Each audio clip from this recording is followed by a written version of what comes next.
What is good, everybody? How's everyone doing out there? Here we are yet again, another episode of Unfiltered Reptiles podcast. It's your boy MJ.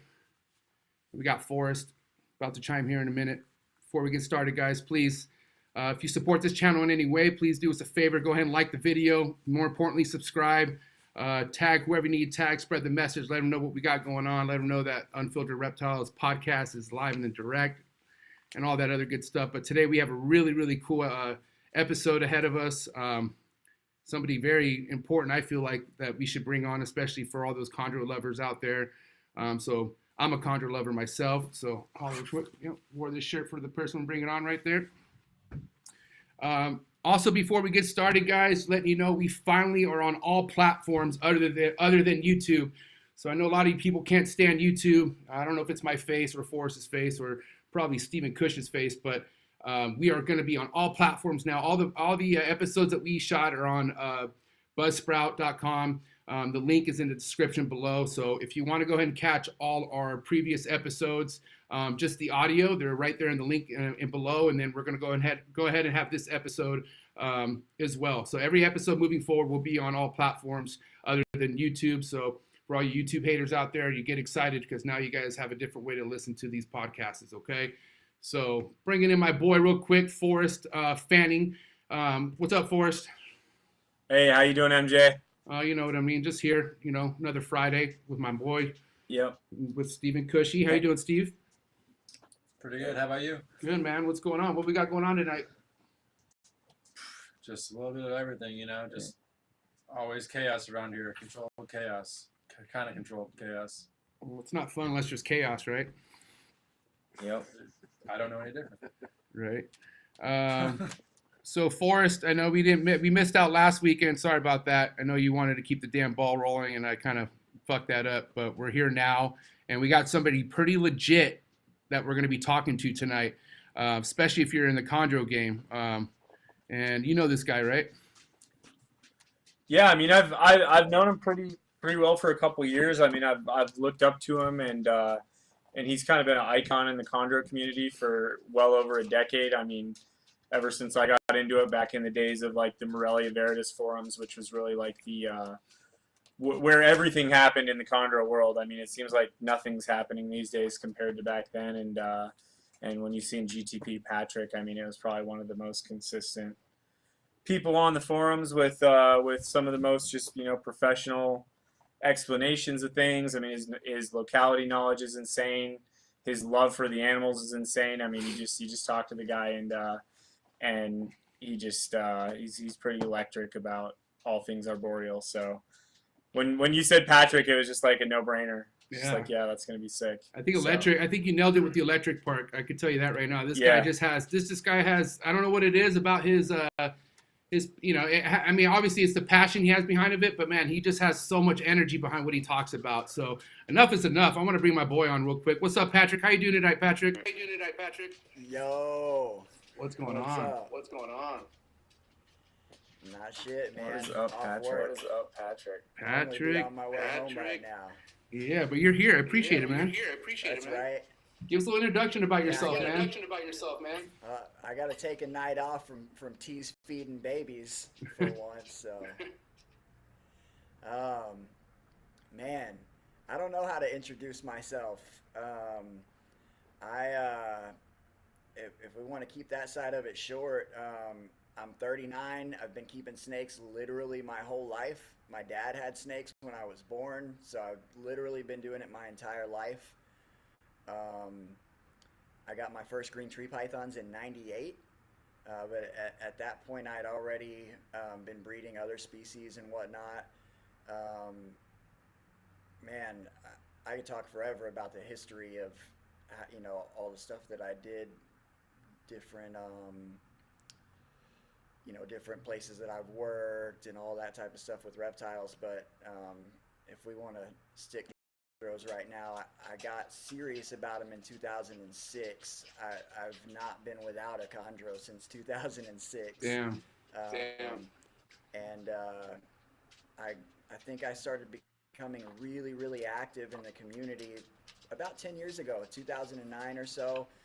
iHerp was starting to rock, and I was starting to get active in the MVF a lot, and starting to buy every chondro I could get my hands on. So, man, You're real into high yellows, like originally, right? No, it's always been. No? I've always been into the. I've always been into blue and blue markings, man. Okay. I tell you what, dude. The thing that got me really hooked, just visually, was going on the old Bushmaster website, and they had these pictures of Womainas on there, and there was a few that were yellow babies and just had that wicked bold blue stripe, and then a few that were reds that were, mite phase, just that cool Highland look. And man, there was a picture on there, and I have all these pictures saved. The site's not there anymore, but there was a picture on there of this Womaina female and all these red babies hatching out in her coils, maternal incubation. And I'm just like, fuck, that's the coolest thing ever. And right around that time, a local guy sold an adult sorong that was produced right here in this area in Texas.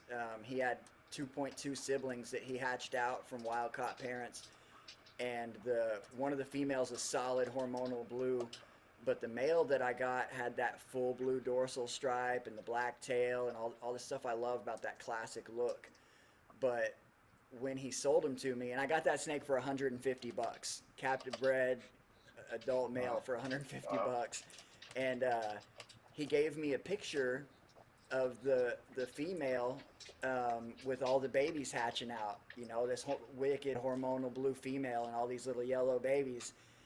And those two things happened around the same time, me getting that animal and seeing all those Bushmaster pictures. And so it just solidified it, man. I was like, man, this is really what I want to work with, and it just kind of started right there where I got more serious about Morelia in general. Now, I started keeping scrubs and carpets around that time, and just all of those pythons, the scrubs were still Morelia back then. All of those pythons are just so amazing, man. So many cool animals. Very true. So, really, it was all.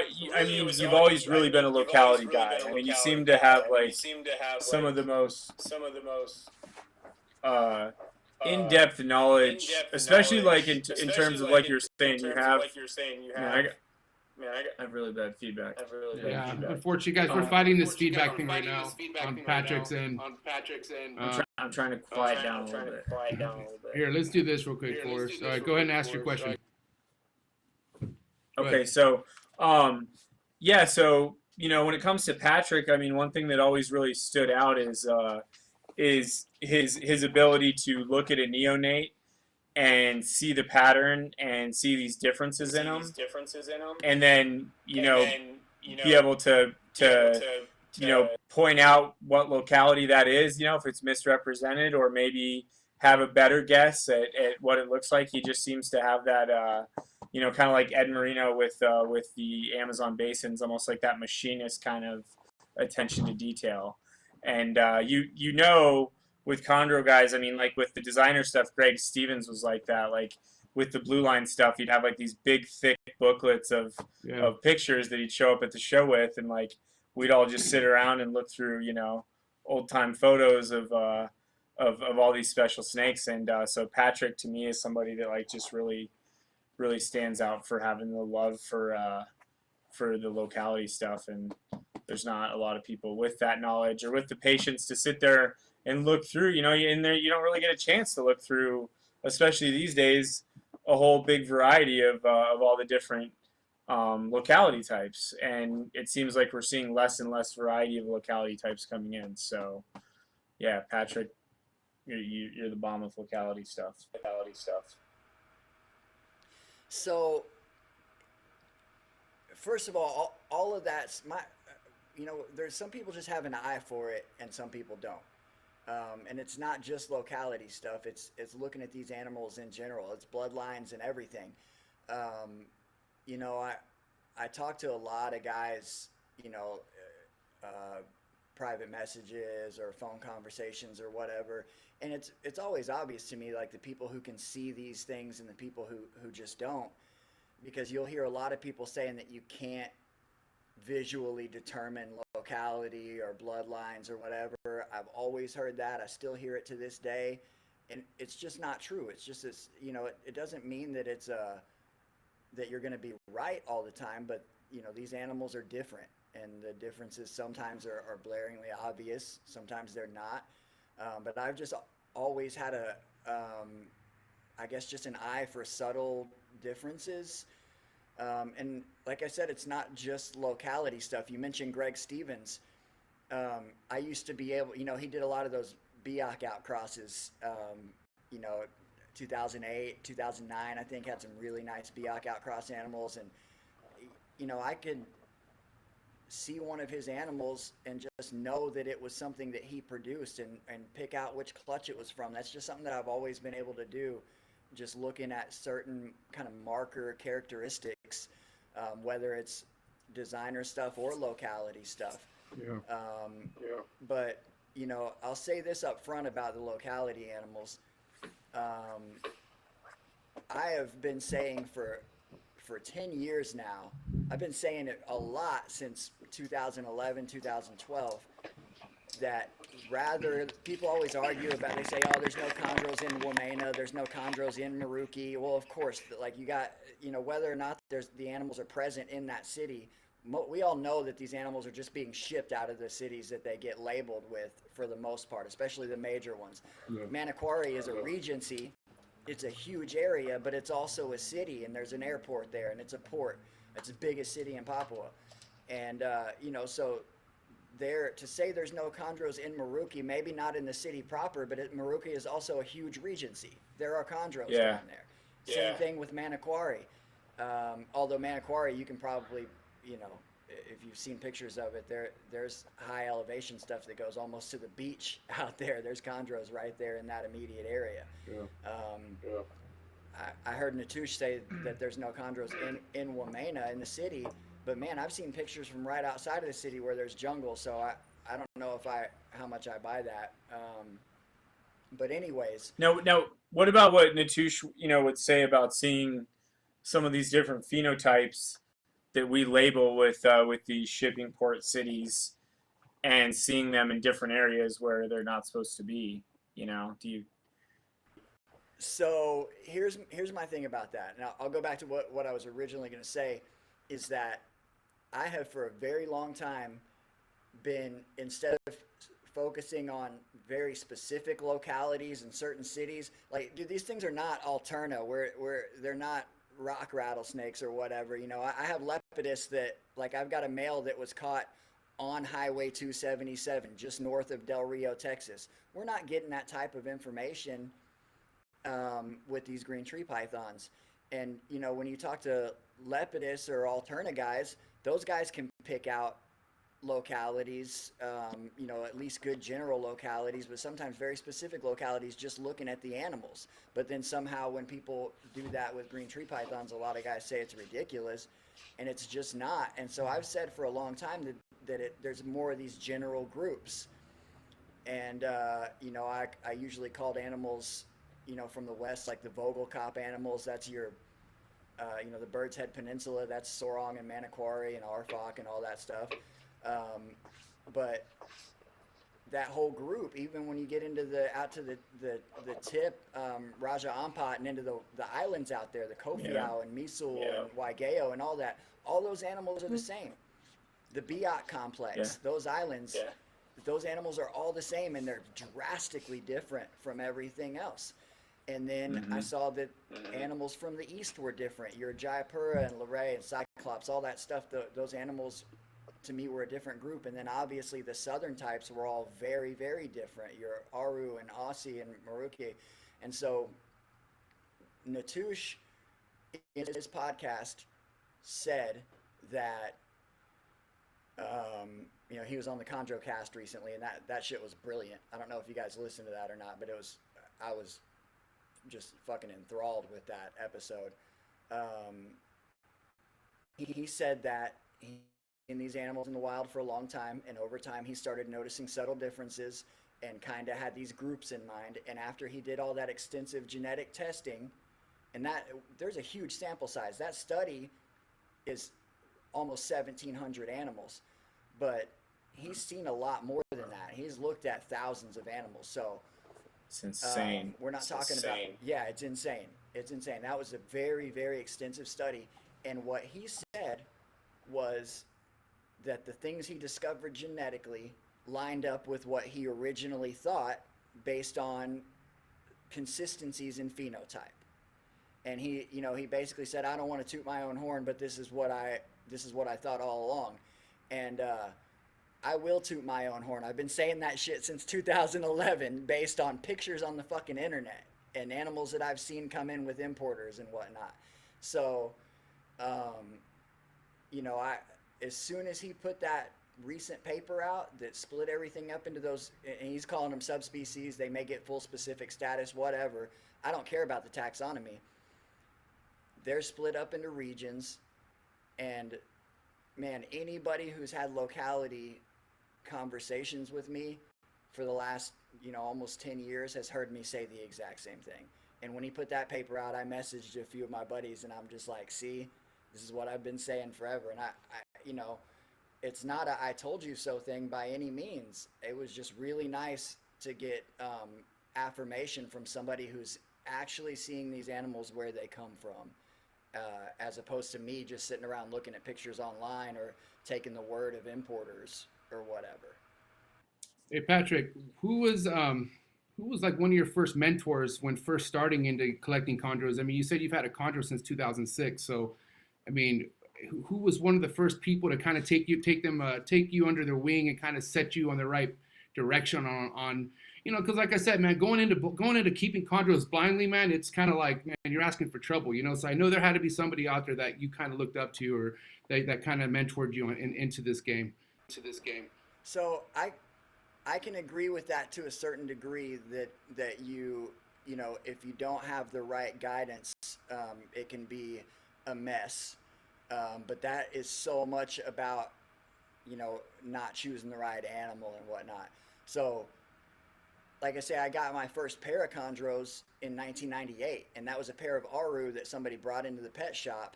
I paid $150, just like the same price I paid for that male sorong. I paid $150 for a pair of Aru.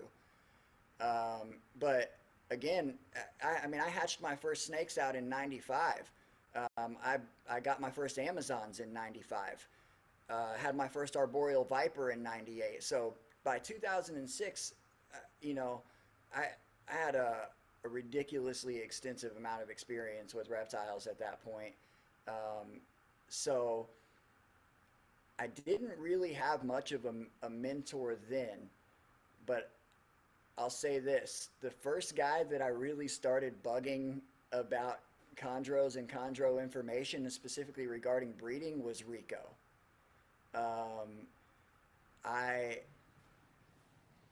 don't know, man. And Rico, as a little side note about what you're saying with people jumping right into it, Rico would tell you that a chondro is a suitable first pet snake. Right. Yeah, it is. If you get the right animal. Yep. Perhaps a little bit more, but dude, healthy green tree pythons and emerald tree boas, if you're not trying to breed them, if you're just trying to keep them, and they're healthy and they're well started, they are the fucking lowest maintenance snakes, period. 100%. Hands down. There is not another animal that's easier to take care of. Even a fucking ball python, you got to move it out of the way when you reach into that rack to clean its cage. That chondro's on a fucking perch, right? The chondro, the emerald, as long as you might have to have a shield if it's the wrong time of day, but all you got to do is get that perch out of there or clean right underneath it. Right. Or do like Marshall does and have those slide out cages in the bottom where he doesn't even have to open the motherfucker. They are the easiest snakes to take care of, period. People start overthink trying it, to man. breed them, and now when you start trying to breed them, it's a different world. Right. But that's a completely different story. But so Rico was the first guy. We can circle back around to all of that, but Rico was the first guy. I'm down. Yeah. To that I really started bugging, and he was so gracious and so willing to help all the time, and that was a huge influence on me to just be that open to helping people at any turn. I spent a lot of time on the phone and on email with Rico, and back to the simplicity thing, you know, that was his idea. He had the as they say, the KISS philosophy, keep it super simple or keep it simple stupid, whatever. When I was this is one of the best pieces of advice ever, straight from Rico. When I was doing my first pairings and I had my first clutch, which was from a Kofiau female. First 2 female chondros I paired up were Kofiaus. And I was freaking the fuck out about it, of course. And Rico said, Patrick, they're just snakes, man. You know, stop overanalyzing it. And I was just like, man, you know, because we all get so involved in this shit, thinking that putting these chondros on a pedestal, and they are the most amazing animals. But I had a fish guy at our pet store tell me a long time ago that people kill their fish by doing too much. Yeah, overdoing it. Doing too much. Okay? You know, so that was one of the most amazing pieces of advice that I got from Rico when he told me just to chill out and stop overthinking it. His exact words, Patrick, they're just snakes. Stop overanalyzing it. And, you know, and that's the truth. But, you know, beyond that guy, man, I could just go down a long list of people that have inspired me in the community and still do. But it's, you know, I don't know about mentorship, just the conversations that I have. You know, there's different types of people that I look to for different reasons. Everybody brings something to the table. Everybody. The guy that just bought his first chondro at a reptile show brings something to the table. Everybody's got some kind of experience. I can't stand it when people, you know, want to shut somebody down or ignore them or ask them what they've done, or, you know, everybody has something to offer. So if they're not being negative, I like to listen to anybody. But there's so many guys out there that have experience with other things. There's so many chondro keepers that have never kept anything but chondros, right? And some of these guys that you know, that are looked up to or respected, but they, you know, look, man, I've kept everything, and I love talking to people that have kept even other kinds of animals. If you want to know about water, talk to a fucking fish guy, not a chondro guy.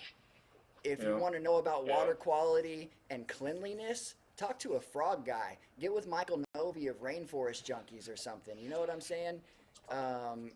Like there's so much knowledge to be gained from other aspects of the hobby and just animal husbandry in general. And, you know, so there's so many people. I could just go on forever about all the guys that have inspired me in one way or the other, or helped me out one way or the other. Matt Morris is, I know, super active, but that dude has been a pillar in the chondro community for a long time. Matt Morris. Matt Morris is just a super good dude, man. I've bought a lot of chondros from him and done a lot of business with him, probably more so than anybody else. Gary Scavino as well. You know, those are a couple of guys that really legendary. Yeah, man. And you know, just Matt was always so present for helping people out. And Gary may not have been doing it obviously in the, you know, out in the forums, but he does it privately. And you know, and as a side note, those two dudes also kept in touch with me the whole time I was gone. 5 years. I was getting postcards from Gary and talking to Matt on the phone, and like they those are two really solid dudes, man. But No. anyways, yeah, I don't know what else to say about mentors, because like I say, just so many people. I will say one more thing about that though, that Tracy Barker, and they haven't kept chondros in a long time, but Tracy is somebody that I always value her opinion, and I've got some just great sage knowledge from her. You can't, her and Dave are some of the most experienced python breeders ever on the planet. They've got a wealth of knowledge, and they're both very willing to share it as well. You've talked about Tracy Barker before. I know that, Forrest. Yeah, no, I mean the Barkers are definitely just like the pinnacle of python knowledge, and just like, I don't know, for the newer chondro people that weren't around back then, like the times we're talking about back in like 06, 05 when the Chondro Coalition was around. I mean, these guys were just, to me, getting in and then getting to meet, Rico, who just was super down to earth, and he had this like hilarious sense of humor. He'd always be giving you shit and cracking jokes, but like he'd call me all the time just to want to know how my mouse business was going, and like be asking me all these questions about my mice, and then I'd go over and hang out at his place every time I passed through Signal Mountain on the way up north from Florida, and but the coalition, it's like him, Marshall Mendez, Terry Phillip, Greg Stevens, John Holland, all these people are like, and then of course Trooper Walsh, and this group of people, like it definitely just completely inspired everything I wanted to be in herpetoculture, and a lot of these guys had very serious zoo backgrounds. A lot of them had, it was a group of people that, everybody might argue and get bitchy on the forums or whatever, but like it's just like such a tight family, and a lot of it still is. I mean, unfortunately, over the years, we lost some of these guys, and then a lot of the guys, because of just how heartbreaking chondros can be when they are difficult, and when you attach like these huge sums of money to them, that's where like a lot of it kind of sucks, and you see guys that like really did have a passion for it get out of it because they, like me, I could have bought a house with the money I've lost on chondros, and I'll probably be able to buy another house with the money I'll lose on them in the future. So hopefully in California. Yeah, no, I mean, I just, here. it's just, I mean, it's been, I don't know how you could make money with things, but if you love them, they're awesome, so, but yeah, just like the quality of the people is what it was all about for me, and, and just that scene at the time was insane. Hey, Patrick, quick question. When did you start actually breeding chondros? When was your, your first attempt at breeding, and then when was your first successful clutch? My first breeding season was I started putting the animals together in the fall of 2009. And it was 2 pairings. And we want to talk about money, in chondros. The first pair of green tree pythons that I put together was Captain Jack. I paid $4,500 for that animal. It's the most I've ever spent probably on anything ever in my life. And a Kofi Owl female that I got for $1,500, and then I also put together a designer male. It was a blue line P&G cross that I got from Gary with another Kofi Owl female. Paid $1,250 for that male and $2,000 for that Kofi Owl female. So 6 in the first pair. So I had close to $10,000 into those 2 pairs, and Captain Jack was proven, but he wasn't really jiving with that Kofi Out girl. I think I saw 1 lock. The other male, they bred, but I didn't see a whole lot of activity. So in the spring of 2010, I just had a feeling about it, and I threw this Aru male in with the Kofi Owl female. I hate even saying that. It like stings coming out of my mouth knowing where Kofi That's a Owl's chondro sin. I know, bro. I know. And at least the first male I had her with was a nice designer, although he was a yellow baby. That's a sin too, right? And Well, no, the sin I'm talking about is how did you know the male didn't breed the first female? That's why I don't do that. Right. no, he did, and look. That's another thing we can talk about later. Now that what we know about sperm retention, Yep. I look from right now out, any chondro that I sell that the female has been with another male in the previous 2 years, I will tell every buyer this female has been with another male. If they want to, I'm going to have get with Benson and have the DNA profile on all my breeders. And if somebody wants to send a shed to Benson, and it comes back that the parents are not what they thought it was, I'll give them their money back. Because we know that sperm retention lasts longer than we thought before.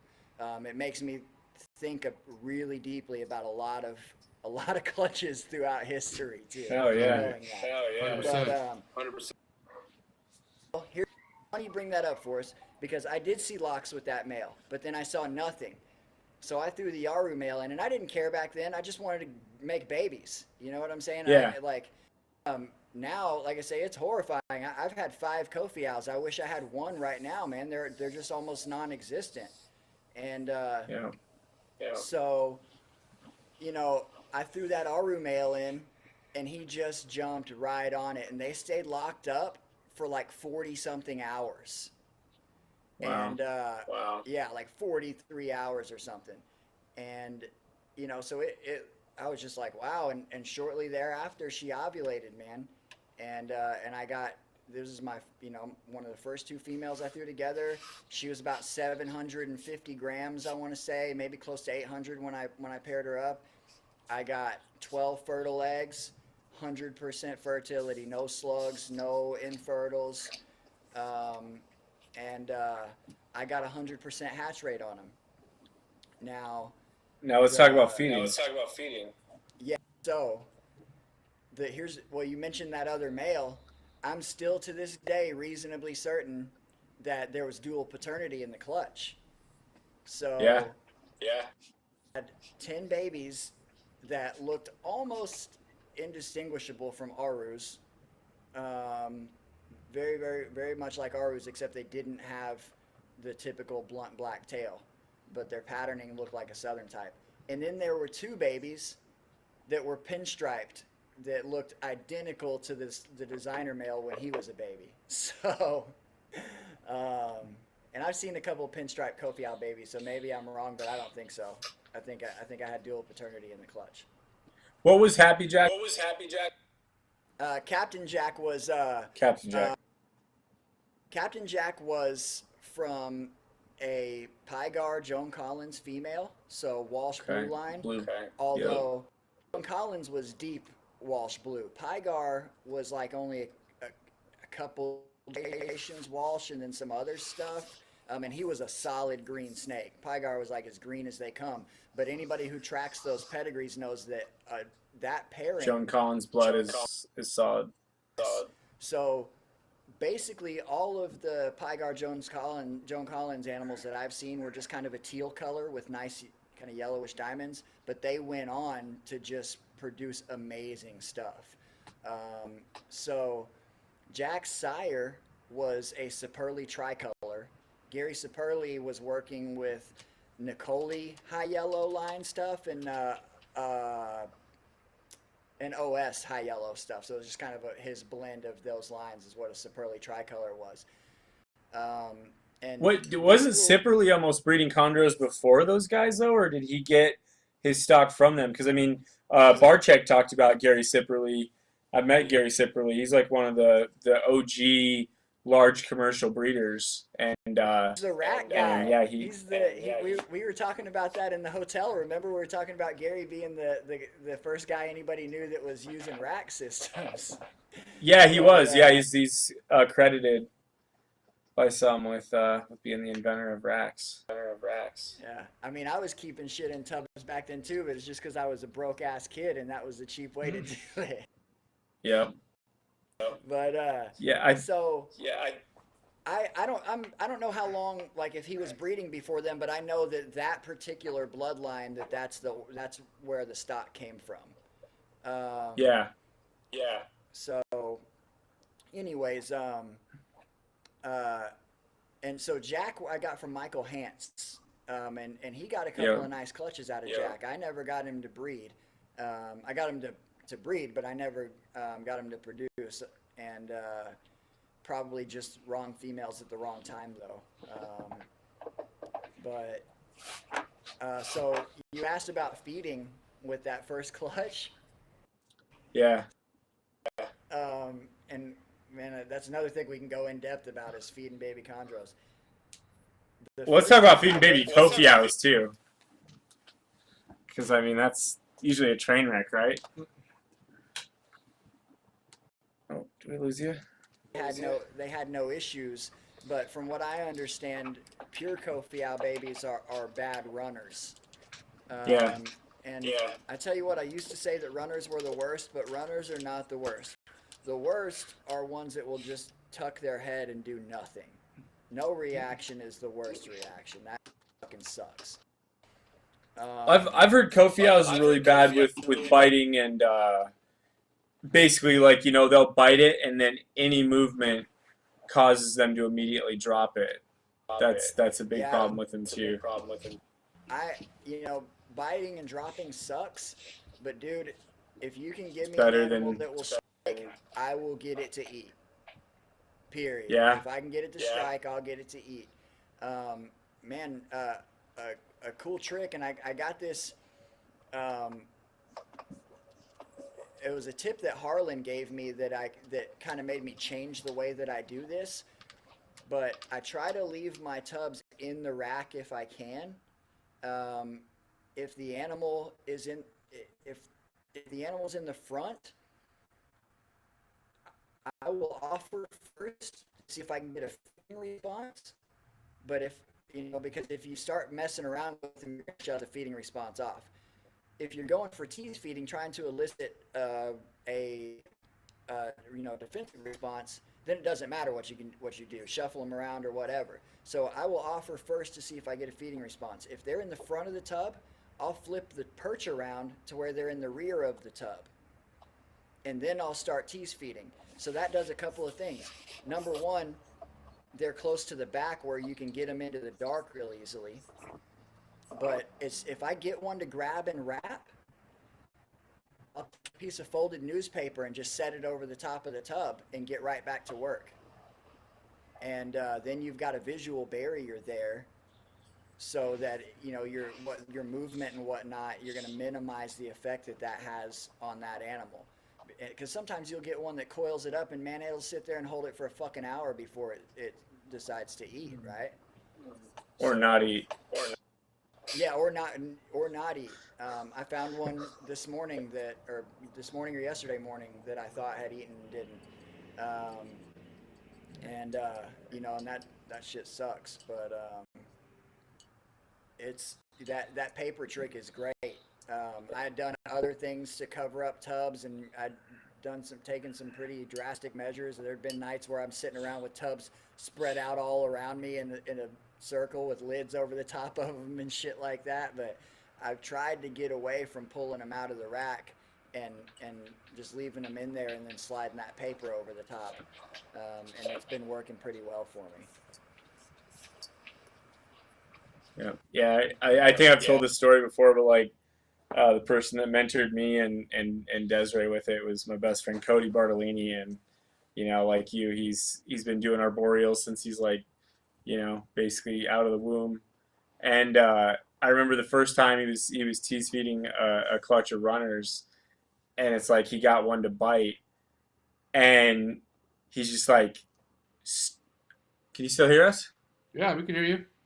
Okay. Yeah, and so he gets this one to bite finally, and he's just like, stop. He's just like, be still. Don't like move. Don't even breathe. Don't fucking move. And like for me, like I can't sit still. That's like my worst nightmare is to tell me sit about still it. for like, and like Cody literally like sat there and like didn't even breathe until the animal swallowed the pinky. I mean, I'm talking like 20 minutes or more. I mean, it was forever. And I got through that, and I was like, dude, I don't ever want to do that again. Like, you just do this from now on. Like, that's ridiculous. but he's got kung fu shit going on, you know. Yeah.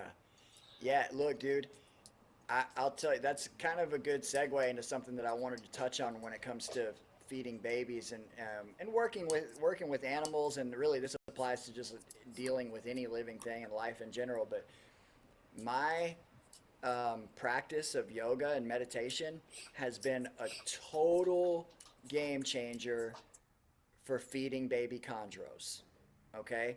Because I have an ability to sit perfectly fucking still when they grab one.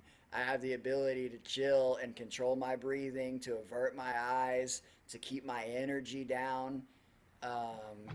Man, these animals, think about the sensory of a green tree python. They've got heat sensory pits. All snakes are super sensitive to vibration. So your energy level, your vibration, your body temperature, all of those things are having a direct effect on that animal. Yeah. You know, when I don't know if you guys have ever had to sit there and assist feed or force feed baby chondros before. Oh yeah. If you're not able to be really, really calm and continually breathe and recalm yourself, that shit can be a fucking nightmare. Yeah, you'll pull and your hair can out. hurt animals that way. Yeah. And Easy way to quit. you know, so I have some tools now that I did not have before, with just being able to control my breathing and to calm myself down, because it gets frustrating trying to tease feed babies, trying to assist feed babies. It can be very, very frustrating. And the ability to just chill and relax myself and breathe is invaluable, man. It's a total game changer. You know, What about, like, is there any, like, essential oils that, like,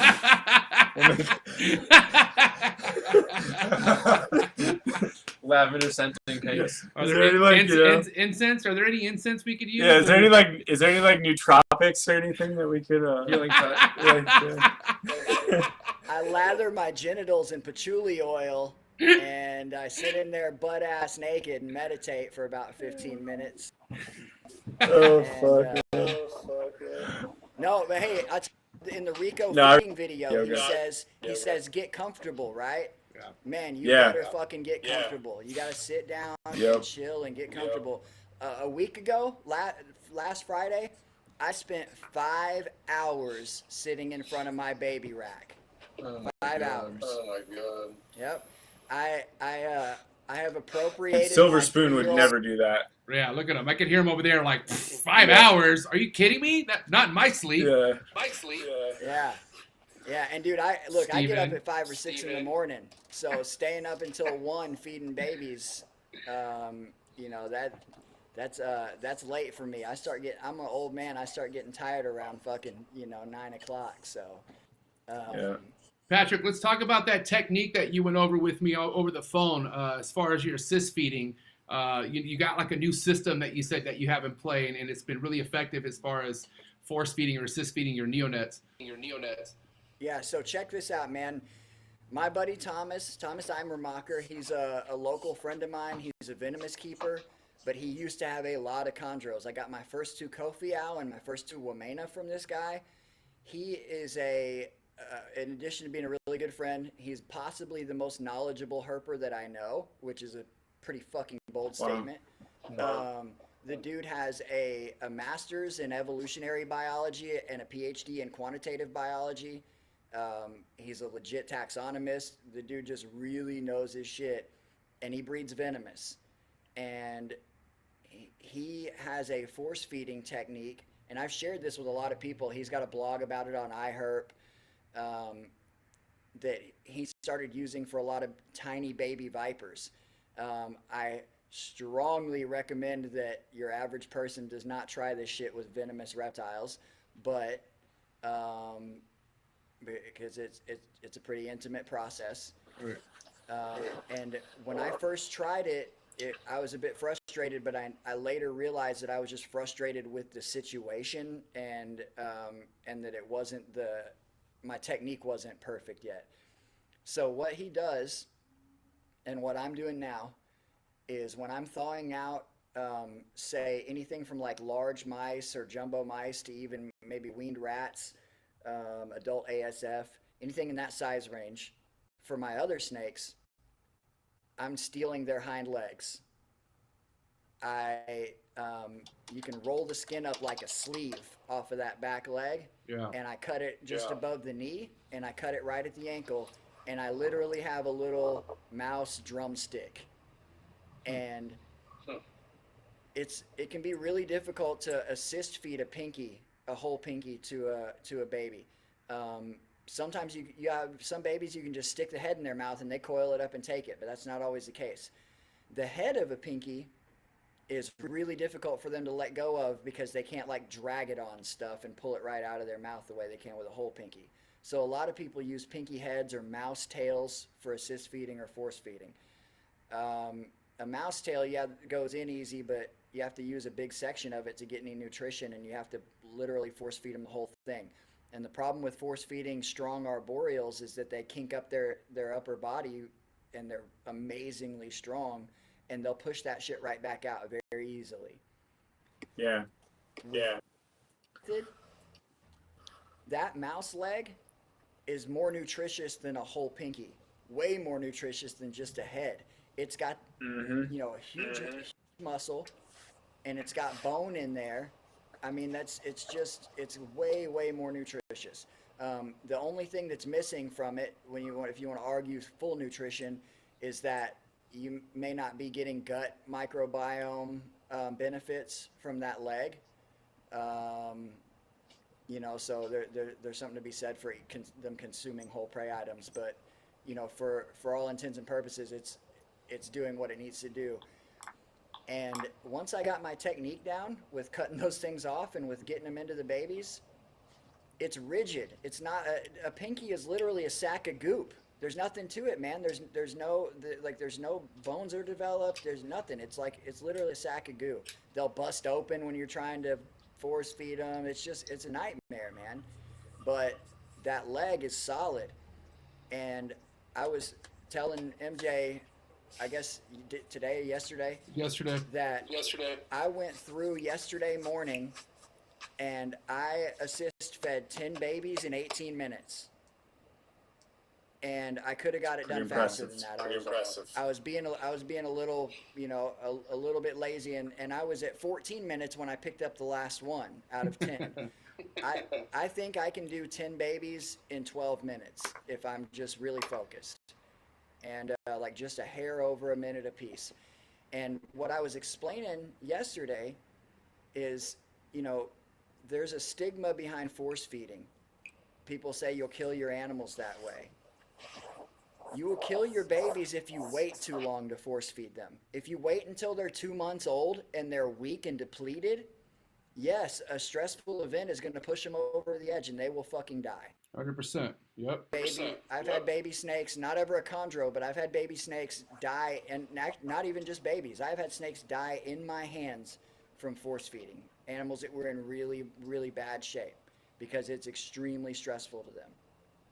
But an animal that is healthy and not diminished, if you have the right technique and you're able to get it done and over with quickly, and minimize the stress, it's ideal.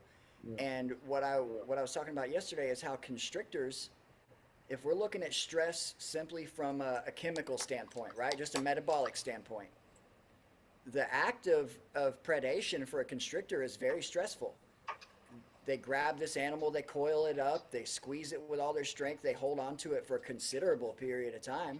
I mean, I've got babies right now that'll sit there and hold the thing for 45 minutes or an hour before they eat it. So when,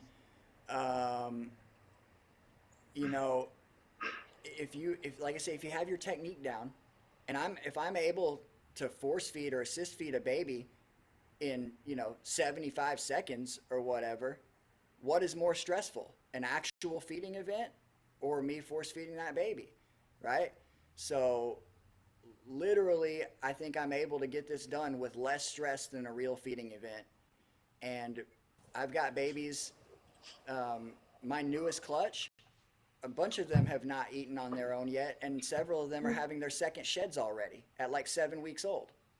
So,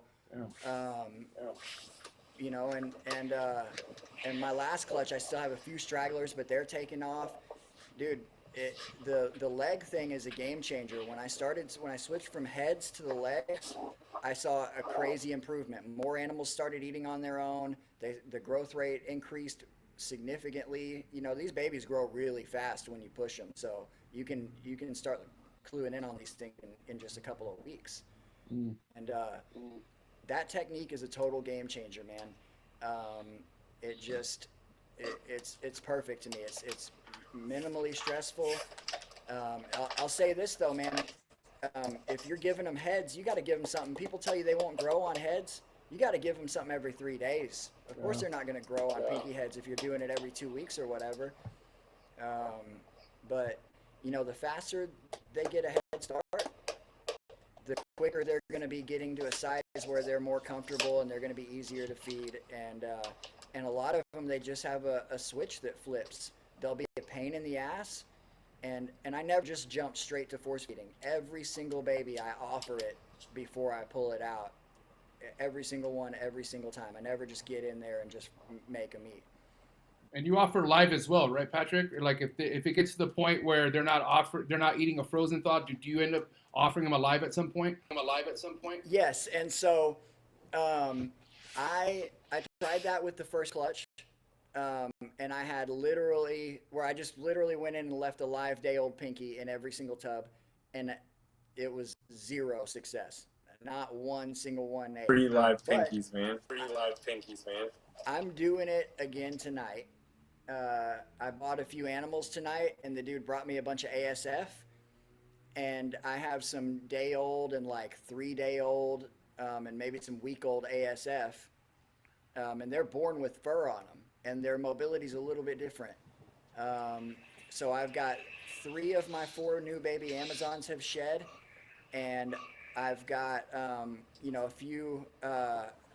couple stragglers from the old clutch, from the first clutch, and I may or may not try some of the new ones. I'll see how I feel about it, but I'm gonna go drop live ASF pinkies, it's hard to call them pinkies, like I say, they're born fuzzy, but Right. I'm gonna go drop them in there tonight and see what happens. And I have zero expectations with the chondros, but the Amazons, there's a good chance they'll eat. I've started quite a few baby Amazons over the years on live. What do you think about that, Kush? No, that's very interesting to me. You know, African soft furs are one of those items that, you know, are kind of overlooked a lot of the times. Definitely the mouse pinkies, though. Yeah, I've tried that and no such luck. But No, chondro babies will sometimes take ASFs when they're not taking other stuff, but I don't think they'll take them live.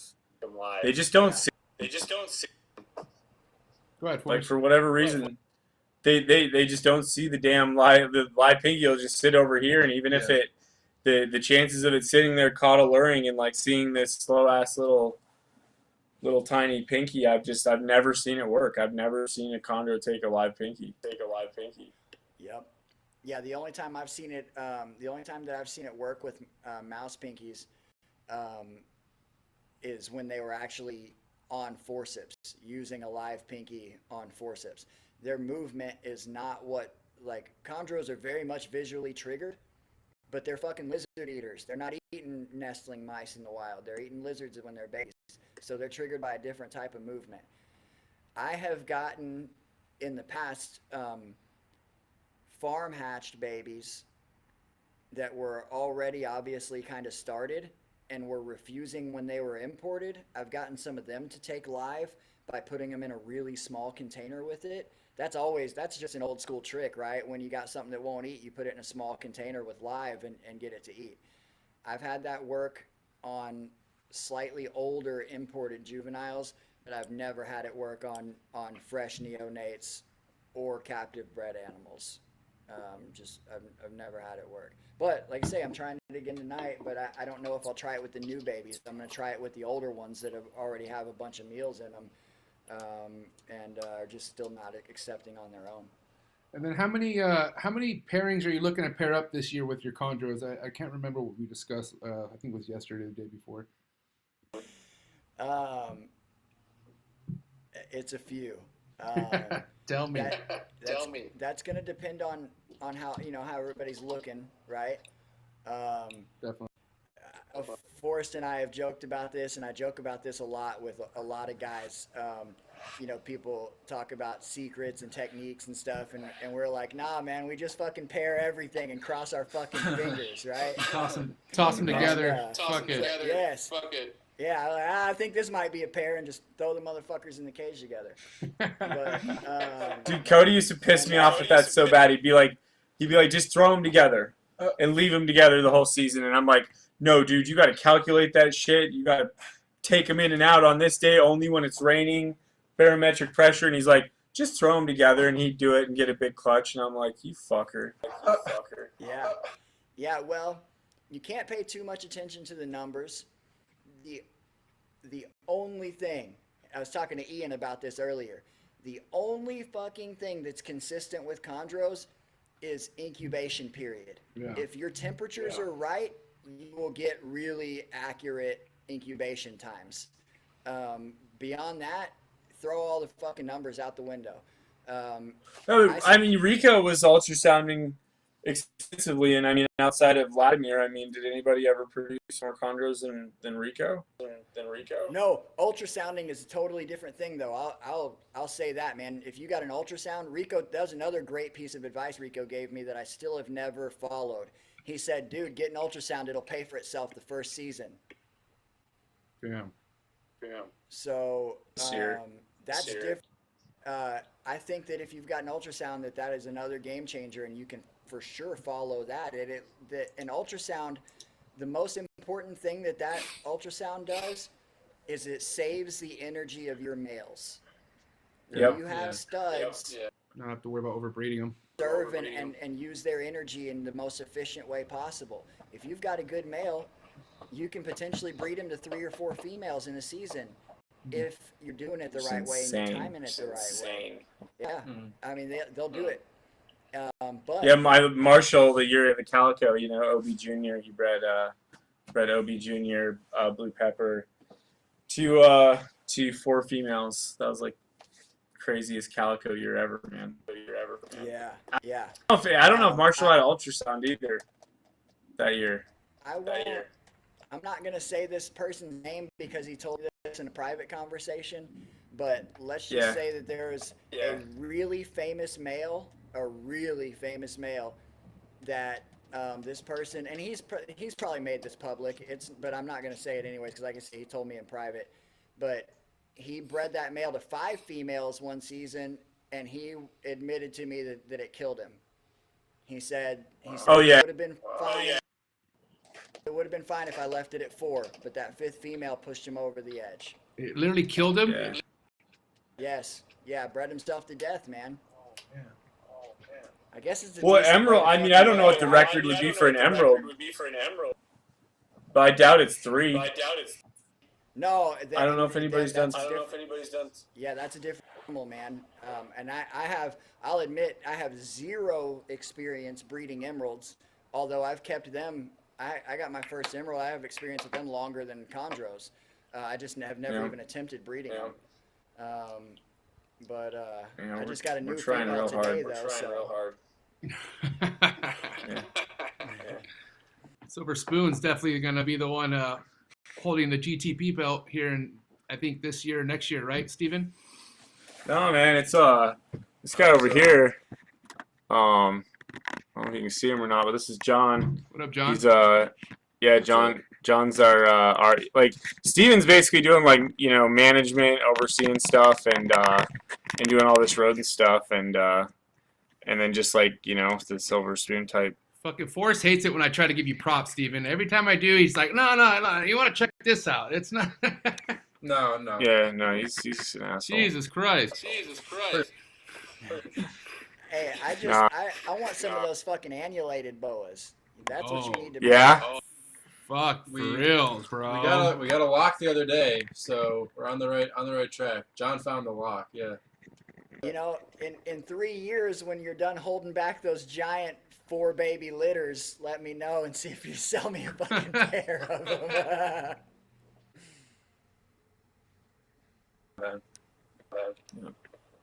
You know the story on those though, right? No. Like, He loves to tell the story. yeah, I do love it. Yeah, I bought that whole group from my buddy Joe. They're all over $1,000 pretty much, you know, like they're not cheap animals, you know, 2, like an orange and red male and 4 females, and it was like the end of Tinley, you know, been hanging out with Steven for a while, helping me at shows and stuff, and I just gave that group of animals to Steven just to kind of like give him a boost, so Yeah, you know. yeah. I heard you mention something, you know, that you had picked them up in one of your Instagram stories. But dude, they're so nice, man. But can you imagine somebody somebody at the shows back in the day, like just giving you a group of annulateds and being like, man, I just want to see you do good in this thing, you know, and then Sounds like a fucking dream. yeah, the zoo dreams. Oh. So does that mean that when they produce, you're gonna have to pay it forward and give away a few of them? Probably not. Because I know a guy. No. He's gonna fucking hold back every. No, single one. he'd probably charge me double. He would. You know, he would. It'd be insane. He'll write it as an expense at the end of the month. Yeah, he would. He'd be like, you know, oh man. You're like, where'd this 1200 come from? Actually, Forrest, this is from this litter. Yeah.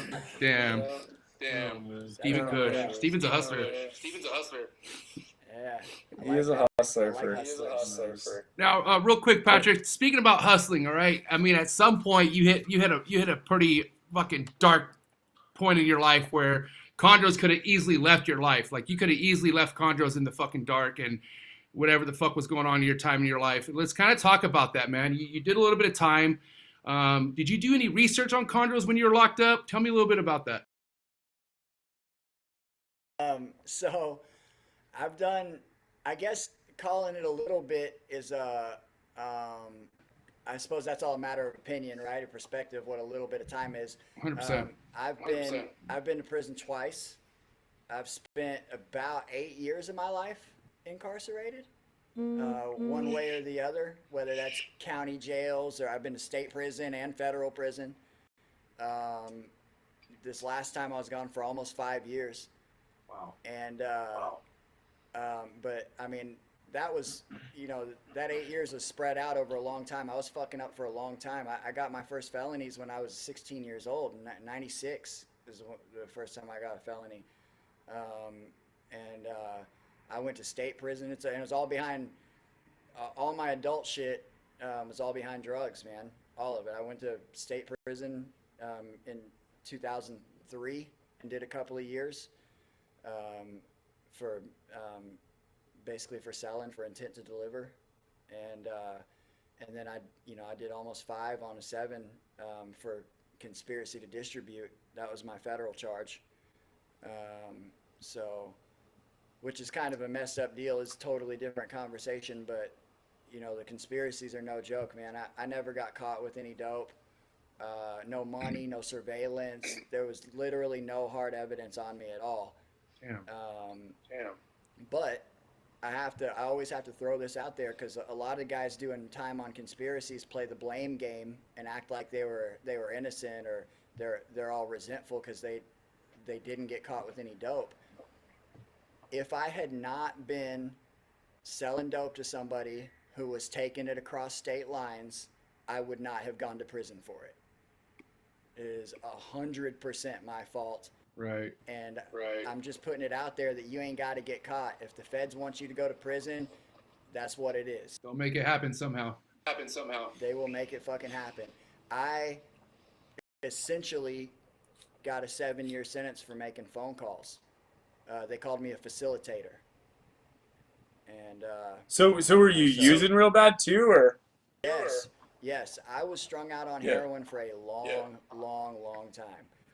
I used Wow. for 16 years. I used hard drugs of all sorts for 16 years. I was a daily use heroin addict for 11 years,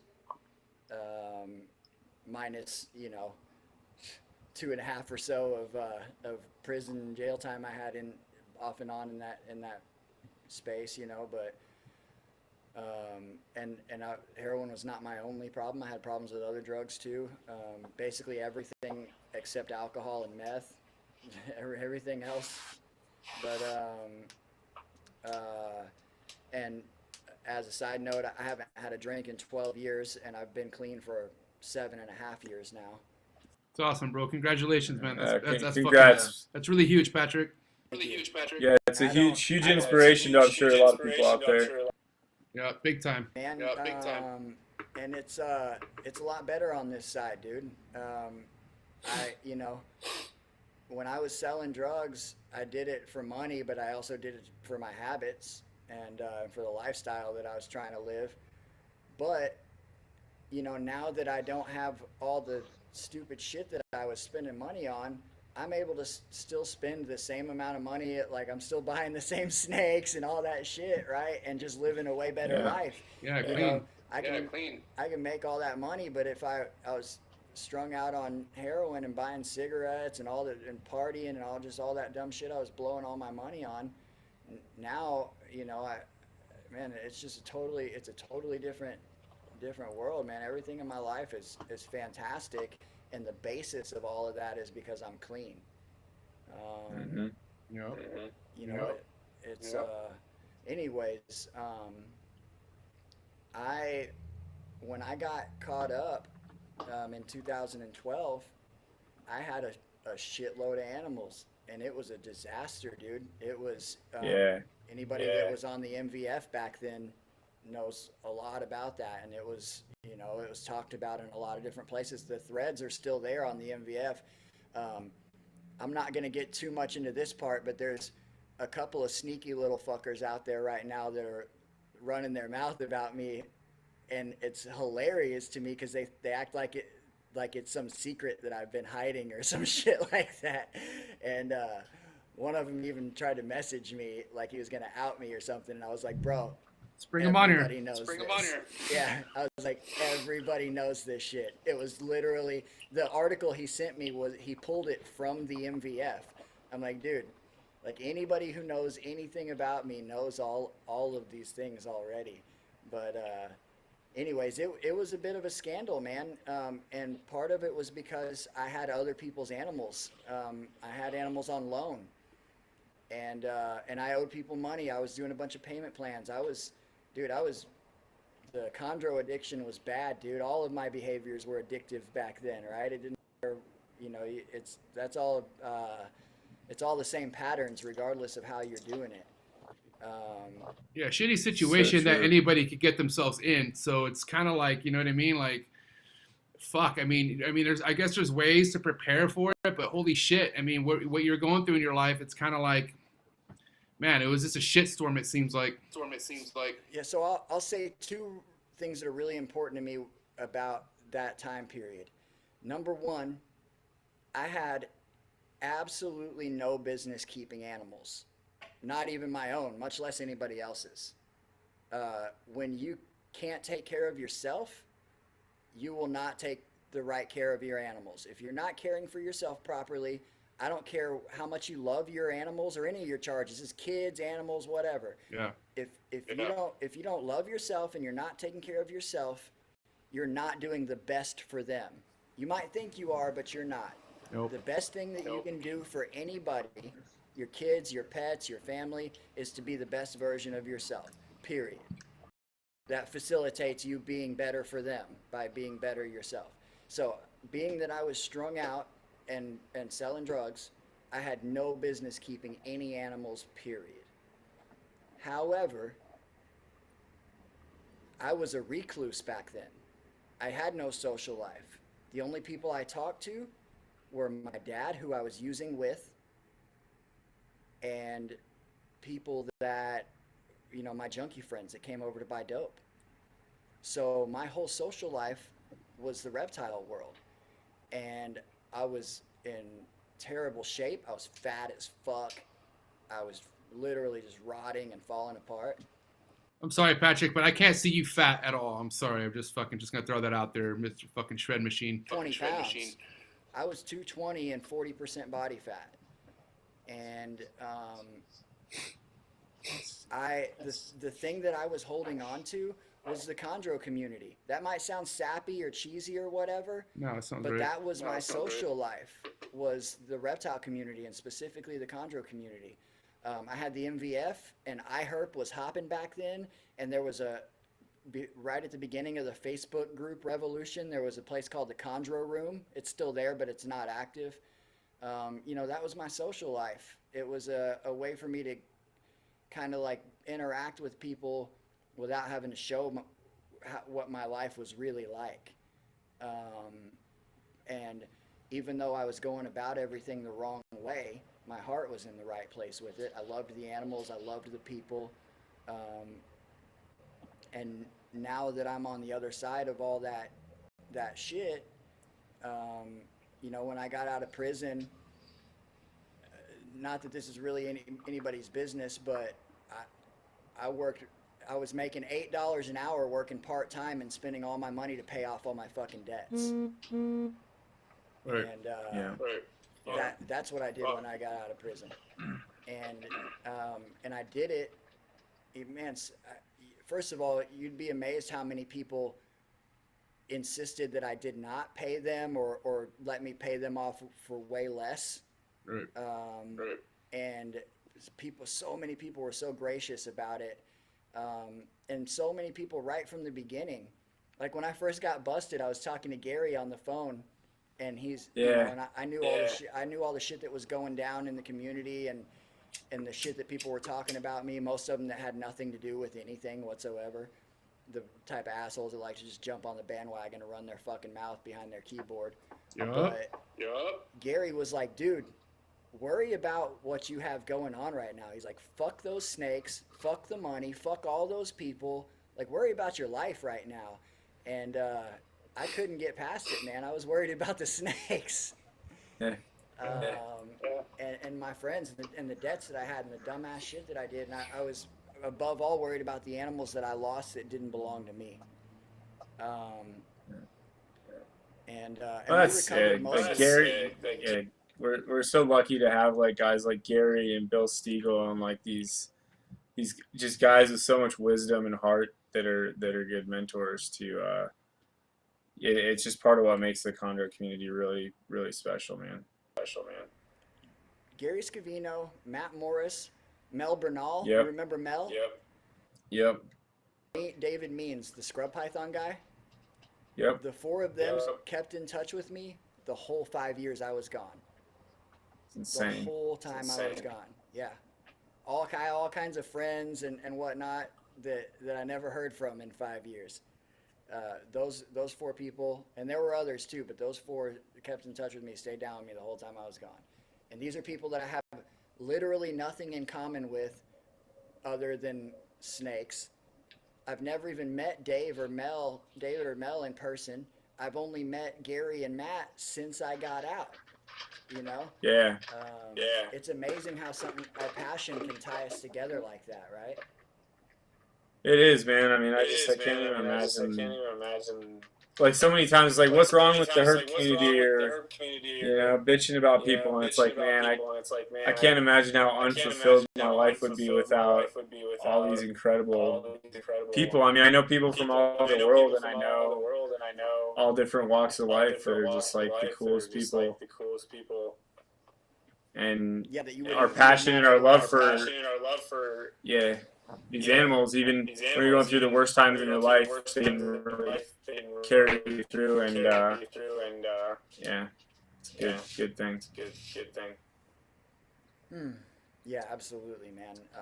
Just like that, we don't have to go into any details, but that conversation that we had at the table in the hotel lobby that one night, with you and me and Brian and Brad and Amber and all the stuff that came out from all of us sitting there talking, like something completely outside of the community that we all have in common.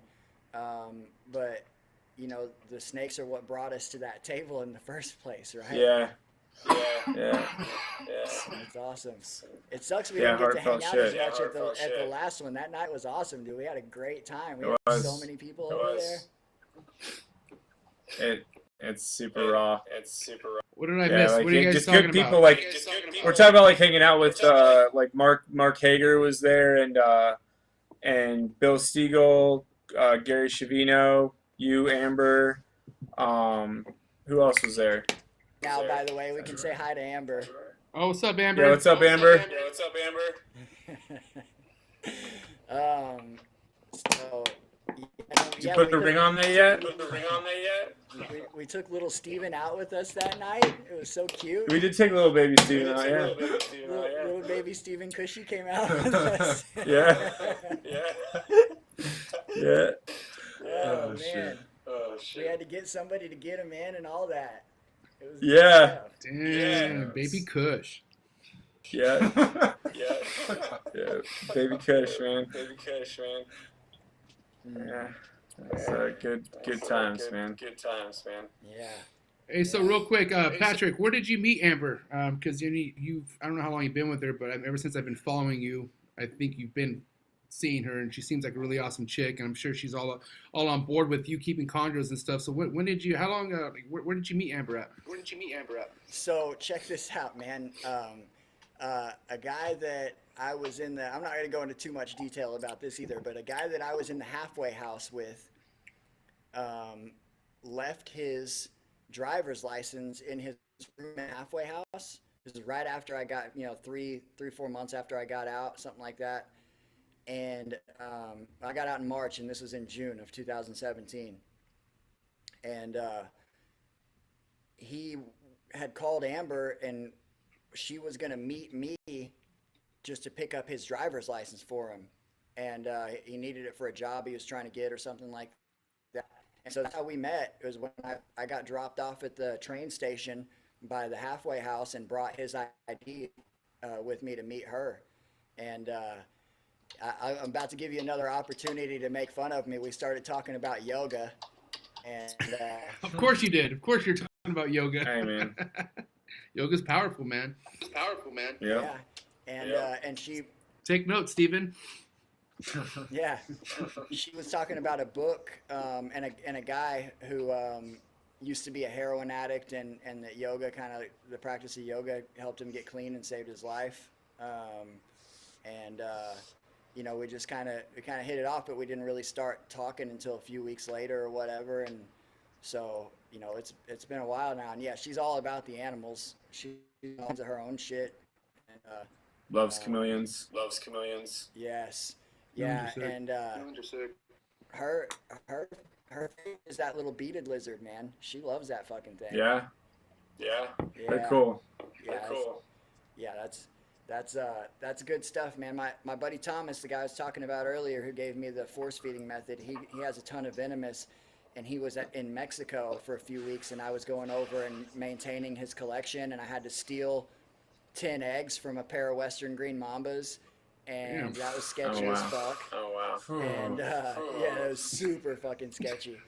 And I also had to take eggs from a sharp-nosed viper, and she actually was really well behaved, but those are known to be really nasty too. But he was trying to pay me for doing that for him, and I was trying to not let him pay me for helping out a friend. And what we settled on was he gave me that beaded lizard that he produced for $100. Nice. Yeah. I gave it to Amber because she was freaking out about it when we were at his house. So yeah, she loves that thing. Forrest, why don't you hit Patrick with some crazy herpetology question or something? I know you got some shit up your sleeve, so stop fucking around and hit this dude with some good questions. Oh man.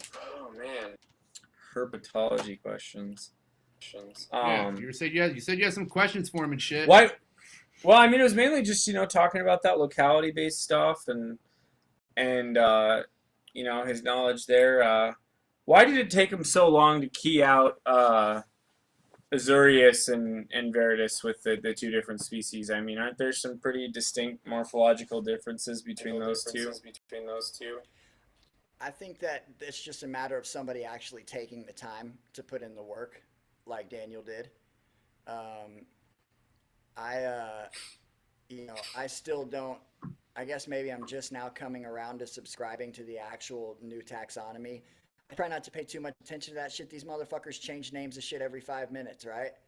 Um, like I was still getting over a Laffy getting changed to Pantherophis, which happened like 20 years ago, and when they fucked around and reclassified all the North American rat snakes again. I try not to. I feel like if you pay too much attention to that shit, it just gets frustrating. But I hear you. chondros are something. No, I'm man. always paying If you attention start to. bitching about taxonomy, that's when you know you're getting old and cynical. You got to be careful. It's, it's like every old school herper says that. They're like, well, damn it, they're still this to me, and it's like, well, man, they did DNA, and then there's like these different scale counts and stuff, and so what the fuck, but I really, no. apparently I'm old because I still call my Texas rat snakes Texas rat snakes. I'm offended by the How term dare Western you. rat How snake dare if it you. was found in Texas. What a goob. Yeah. That's good. But yeah, man, I don't know. Like I say, I think it's just a matter of somebody taking the time to put in the work. I'm not a biologist or taxonomist, and I don't know. I don't fully understand the criteria for separating or delineating species and subspecies. And apparently those guys don't either. They argue about it constantly. So, and a lot of it's kind of left up to the authors of the papers. So again, just a matter of somebody taking the time to put in the work. But yeah, I think you're right. There's obvious differences. What's crazy exciting to me though is it's like, okay, in the last decade or two, in our generation, basically, or the generation right before us of keeping these arboreals, nobody even noticed that. I mean, look at the difference between Corallus caninus and Batesii. Like the scales on the heads are so different, and there's such a different scale count across the snout. How the hell did nobody notice that? Like that should have been noticed a long time ago. And it's Azurius, I see a little bit more, but it's pretty exciting to think that maybe you could, if you pay attention to your animals and you feel like sitting there counting scales and looking at differences, that maybe you could describe a new species. It's pretty cool. Yeah. I'm total agreement with you on the emerald thing, man. And apparently there may be even more work to be done with that, with that group of animals. But yeah, I've always thought basins and northerns were just completely different animals. But it's like a lot of people have said. People look at them and say they're just green snakes or whatever. But I think it's a matter of That's just somebody not paying attention. Exactly. And anyways. The study, I think we're kind of out of sync here, but like if you're looking at your animals that in depth and paying that much attention to them, maybe you'll notice something. But yeah, there's supposedly a new species of Corallus that's like a caninus or a Batesii in Peru that is smaller and they're really dark. So hopefully that'll pan out. Yeah, I saw that. I've seen a couple of them that were really dark, really cool looking animals for sure. Are you doing any basin pairings over there? No, I had an older adult pair that I got with like my first group of emeralds from Norm Friedman, one of the OGs in the arboreal community, and I lost the female, so I ended up selling the male. So I just have a raise up female right now. But we've got 8 pairs of caninus northerns, and they're all Rico stock basically. So everything's all from Rico. So I'd rather roll over dead than ever add anything to it at this point. It's just like I just want to breed those. I hear that. Those pairs. Yeah. Man, that's so cool maintaining those lines. I've got a few things that I'm doing with chondros that are kind of the same thing, with the Vinsky line and the Prada line. and the Colorado Chondros Arfok outcross line. Like those are my 3 favorite bloodlines, and you know, I'm trying to hang on to some of that stuff. And there's not enough of Rico's animals around as it is, so I think anything that, you know, that we can do to preserve some of that stuff is really cool. Can you tell us anything about the Vinsky Blue Line? Yeah, I can tell you a lot of stuff about the Vinsky Blue Line. I haven't talked to Joe in a while. I don't know what's going on with that. Joe had some personal stuff go down a few years back, a loss in the family that kind of got him disconnected. And he had his laptop stolen, so he lost a bunch of his old pictures and records and stuff. But I have the last chondro that Joe Vinsky ever produced. Last clutch he hatched, and it was the only survivor from the clutch. And it is from the parents are half siblings. So the original male, there was actually 2 of them. Joe got a call from somebody that got in a group, and he said, "Hey man, I got these 2 chondros. They're very special. They were big juveniles, already starting to change a bit. You know, the red had lightened up and the blue was coming in the dorsals. And I don't know if they were, you know, just wild caught from the same area. Seems like that's probably the most likely scenario because they're very similar. And it was a male and a female. The male is the sire of what we call the Vinsky line. A lot of people don't even know about that female, but he got at least one clutch out of her. So with one of her sons actually, one of his sons, and that male was a really high blue, you know, what we're now calling like a Western type, Manokwari, Arfox, Orang, whatever, probably a Manokwari. He had a black tail. He was little bitty and he was shy and he didn't eat very well, but he bred 2 females. One of them was an OS line female that was a red baby. She was solid green but had the OS high yellow lineage. And then the other one was a Pygar Joan Collins female, back around to that clutch, or that pairing. And she looked like just like all the other Pygar Joan Collins animals that I've seen. And that was all he got from him, was 2 clutches. Now, Rico ended up with 4 animals from the OS line female. So most of the Vinsky line stuff that we see out there right now is descendant of those, because the females that he had were egg machines. Rico got a lot of babies out of his Vinsky kids. And he referred to them as Vinsky Blue Line, and a lot of people refer to those as Vinsky Blue Line. Well, yeah, that male was high blue, but that was the only thing that, you know, gave credit to calling that a blue line, because the sire It never reproduced blue. You know, but just that first clutch with the OS female, none of those animals that I've seen were extremely blue, but some of them ended up having like a nice blue wash. But no, most of those were just green with blue markings, although the females, a lot of them went very, very blue hormonally. But he also bred that male to the Pygar Joan Collins female, and every single animal that I've seen from that clutch has been insanely blue. Every single one. I'm not saying like what kind of insanely blue? Like true blue, like all true blue, all of them. Yeah. And so I have yet all to red see one that neonates. wasn't. All reds. That's both clutches were both all red clutches. And Joe kept back 2 pairs, I think, from the blue clutch, and a few of them went to a couple different people. There's actually still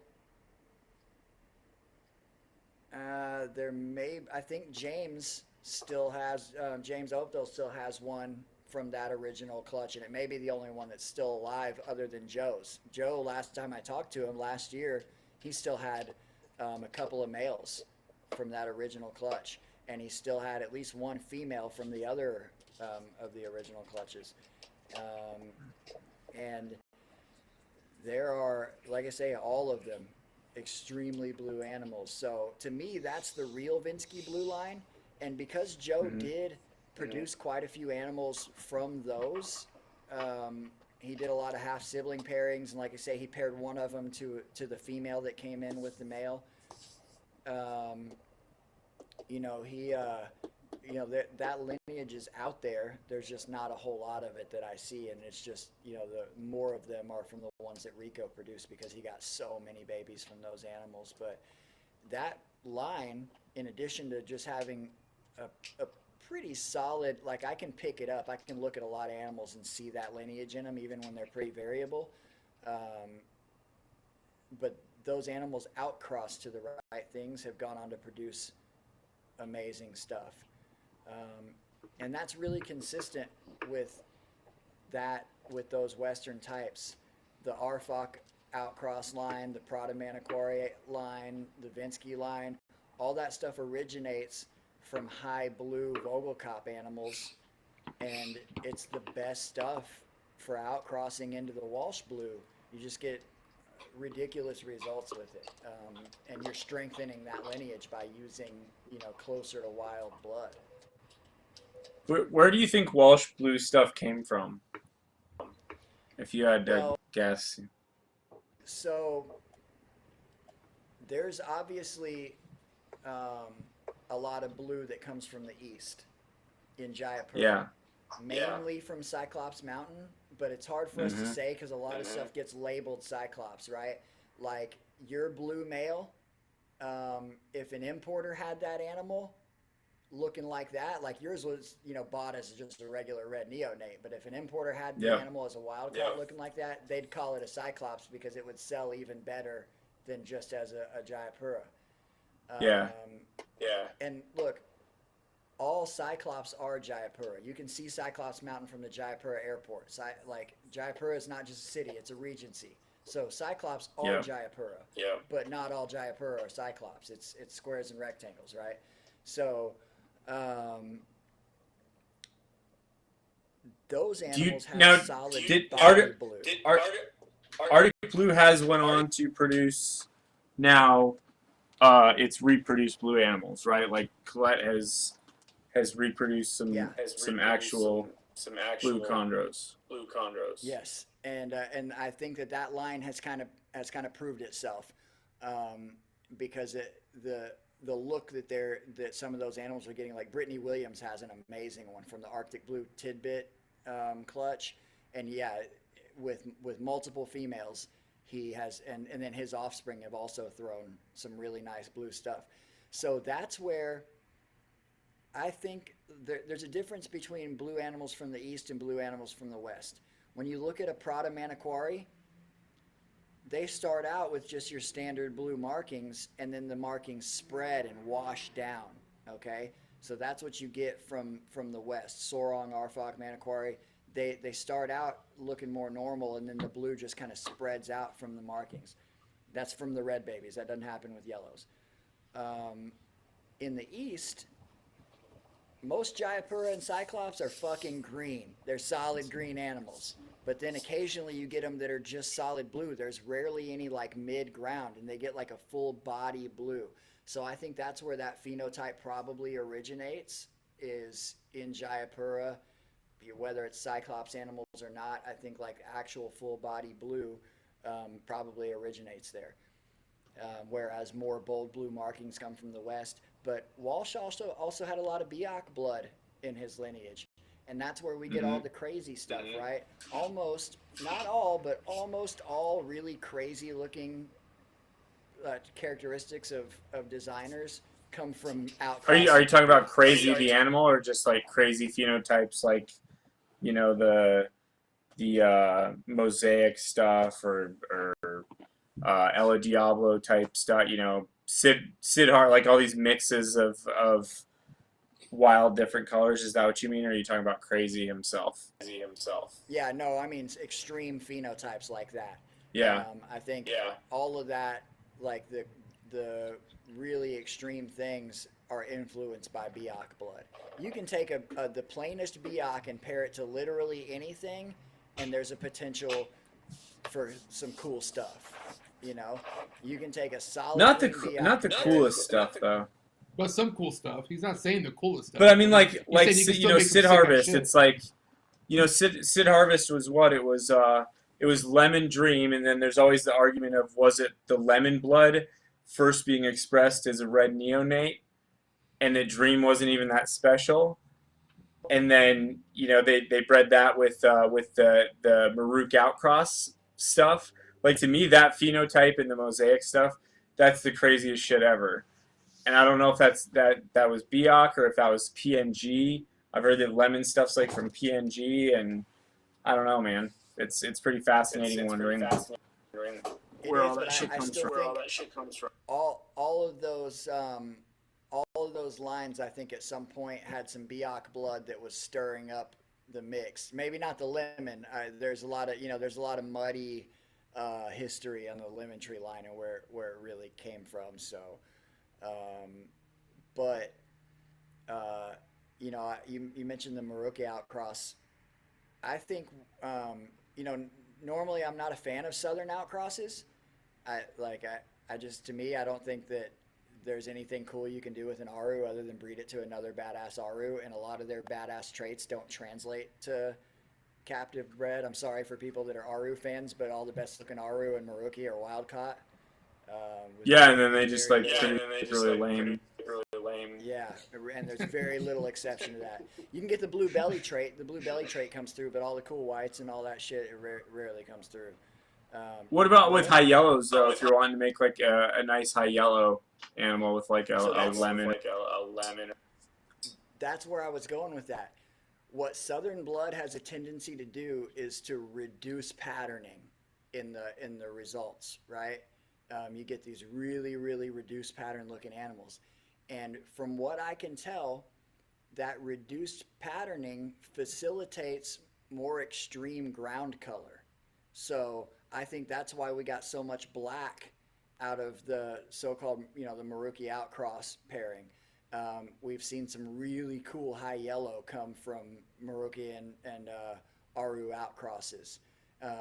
Like I say, you can breed a plain green Biak to an Aru and potentially get high yellow offspring out of it. I mean, so I do think that Southern blood introduces that possibility of more extreme ground color.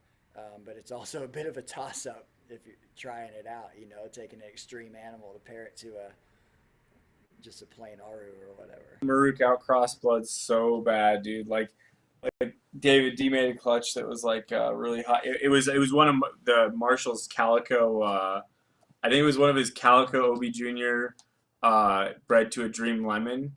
They were like the most expensive ones from that year, and then he bred it to what was it? I think a Dream. I can't remember, man. Or he had some Maruk outcross blood in it. It's like, I don't know. I think having that, you know, just after seeing Sid Harvest, a lot of people aren't familiar with Sid Harvest, and that clutch is the most insane clutch ever, you know, outside of the mosaic clutch stuff. Yeah, I think that was, I can't remember how many offspring there were in Sid Harvest, but I think that was probably, if not the one of the, maybe the most consistently extreme results that we've ever seen from pairing. I mean, they're all black and orange. You know, that was basically a whole clutch of mosaics. But Pedro may surpass that using mosaic and pairing him to the right stuff. So I think Pedro right now probably has more potential to be producing more insane and unique chondros than anybody out there right now. And then Pedro, obviously, if you guys don't know who Pedro is, this guy's fucking legendary, I feel like. And I talked to Pedro, and he says that you and him have a good relationship and whatnot. Tell me a little bit about that relationship with Pedro that you have with him, Patrick. There are a ton of guys that I talk to behind the scenes, but there's a handful that I talk to very frequently. Brian Fisher is one of them. I talk to Brian Fisher every single day. Brittany Williams too. I talk to Brittany every day. She's real low key. A lot of people don't realize what she's got going on over there. Maybe I'm setting her out right now. I don't know if she's even listening to this or not, but you know, she's not super active on the, you know, on Facebook other than, you know, she's there, but she's not participating a lot in those groups. A lot of people don't even know who Brittany is. But Pedro is one of the people that I talk to frequently. We share a lot of pictures, and that dude just has I love people that have a really awesome positive attitude. That's always my thing. I love people that are positive. And Pedro he just always seems like he's in a good mood, and he's a fucking metalhead. Yeah, So, he is. You know, He is. We shoot each other Badass concert dad, badass dad. pictures and stuff like that. Yeah, man. Pedro just, you know, obviously I've never met him in person, but he's just one of those guys, man. He's just a solid dude, and he is producing some insane shit over there. It's Fuck yeah. crazy what he's doing over there, man. And Forrest, we gotta go ahead and brag on you a little bit too, because you have the only mosaic animal in the I States. do. Yeah, fuck yeah, he does. Gnarly. I was the first guy to bring a chondro in since Rico from Europe, so that was pretty nuts, man. Yeah. Did you smuggle it in your butt? Legal paperwork and everything, dude. It was a big process, a lot of money, and hopefully for once I can not let the chondro community down with losing incredible blood. Well, you're already fucking up by posting it on Instagram. You just got to keep it all a secret, dude. Shit. That's true, man. I guess that is I don't know though. You know, you gotta. That's all. Yeah, that's all I'm good for is just the the Instagram stories. It's like I don't. Actually, not really. Anything. Yeah. I mean, it's whenever you want, I guess. But yeah. Shout out to Chico. It's fun. Yeah, shout out to Chico, that's the little alligator. We don't have a name for the fluorescent caiman yet, but Baby Kush 2. Yeah, fish too. Why don't you just name everything expensive Baby Kush? I would. Because I don't want them to, I don't want my animals to be like spoiled or entitled. I want them to appreciate. That's actually a really good point. Yeah. So no more. That's a lot of silver spoons, fuck, dude. That's a lot of silver spoons, bro. Holy shit. Yeah. We talk about scrub pythons a little bit, or what? Oh yeah, let's talk about them scrub pythons, Steven. Yeah. So scrub pythons. Yeah, like it's been it's big. It's been insane since he's been here. Like just learning about these and these different types. It's just nuts. We're really pumped on these arus. Like these arus that came in are like really intense. But Patrick, you had some. Go ahead. No, go ahead, Forrest. I just said like I promised him when he came here, like I'd try to help him build his collection where he wanted it to go, and Scrubs was where he wanted it to go, and along with a few others. Along with a few other cool things, some like baby Apodora. Yes. Yeah. Let's not talk about that. Silverstream. Yeah, baby. Yeah, no, but then our other employee Tanner, we got him a BMW, so that was cool. Fuck. So if you want your dreams to happen, come work at Do Dreams at the rodent farm. Fill out your application. Yeah. So tell me this, Steven. Have you been bitten by a big one yet? What do you mean by that? Dude, he uses hooks. Dude. Okay. Like, if you let me answer the question, I took a bite from a 8-foot Halmahera. Wasn't very fun.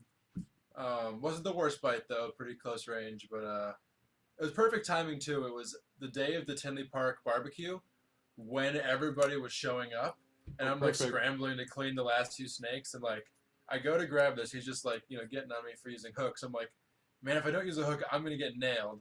I went with the hand anyway, and it fucking nailed me. I'm like, that wasn't fun. I expected it to be worse, but still, definitely my worst bite. Yeah.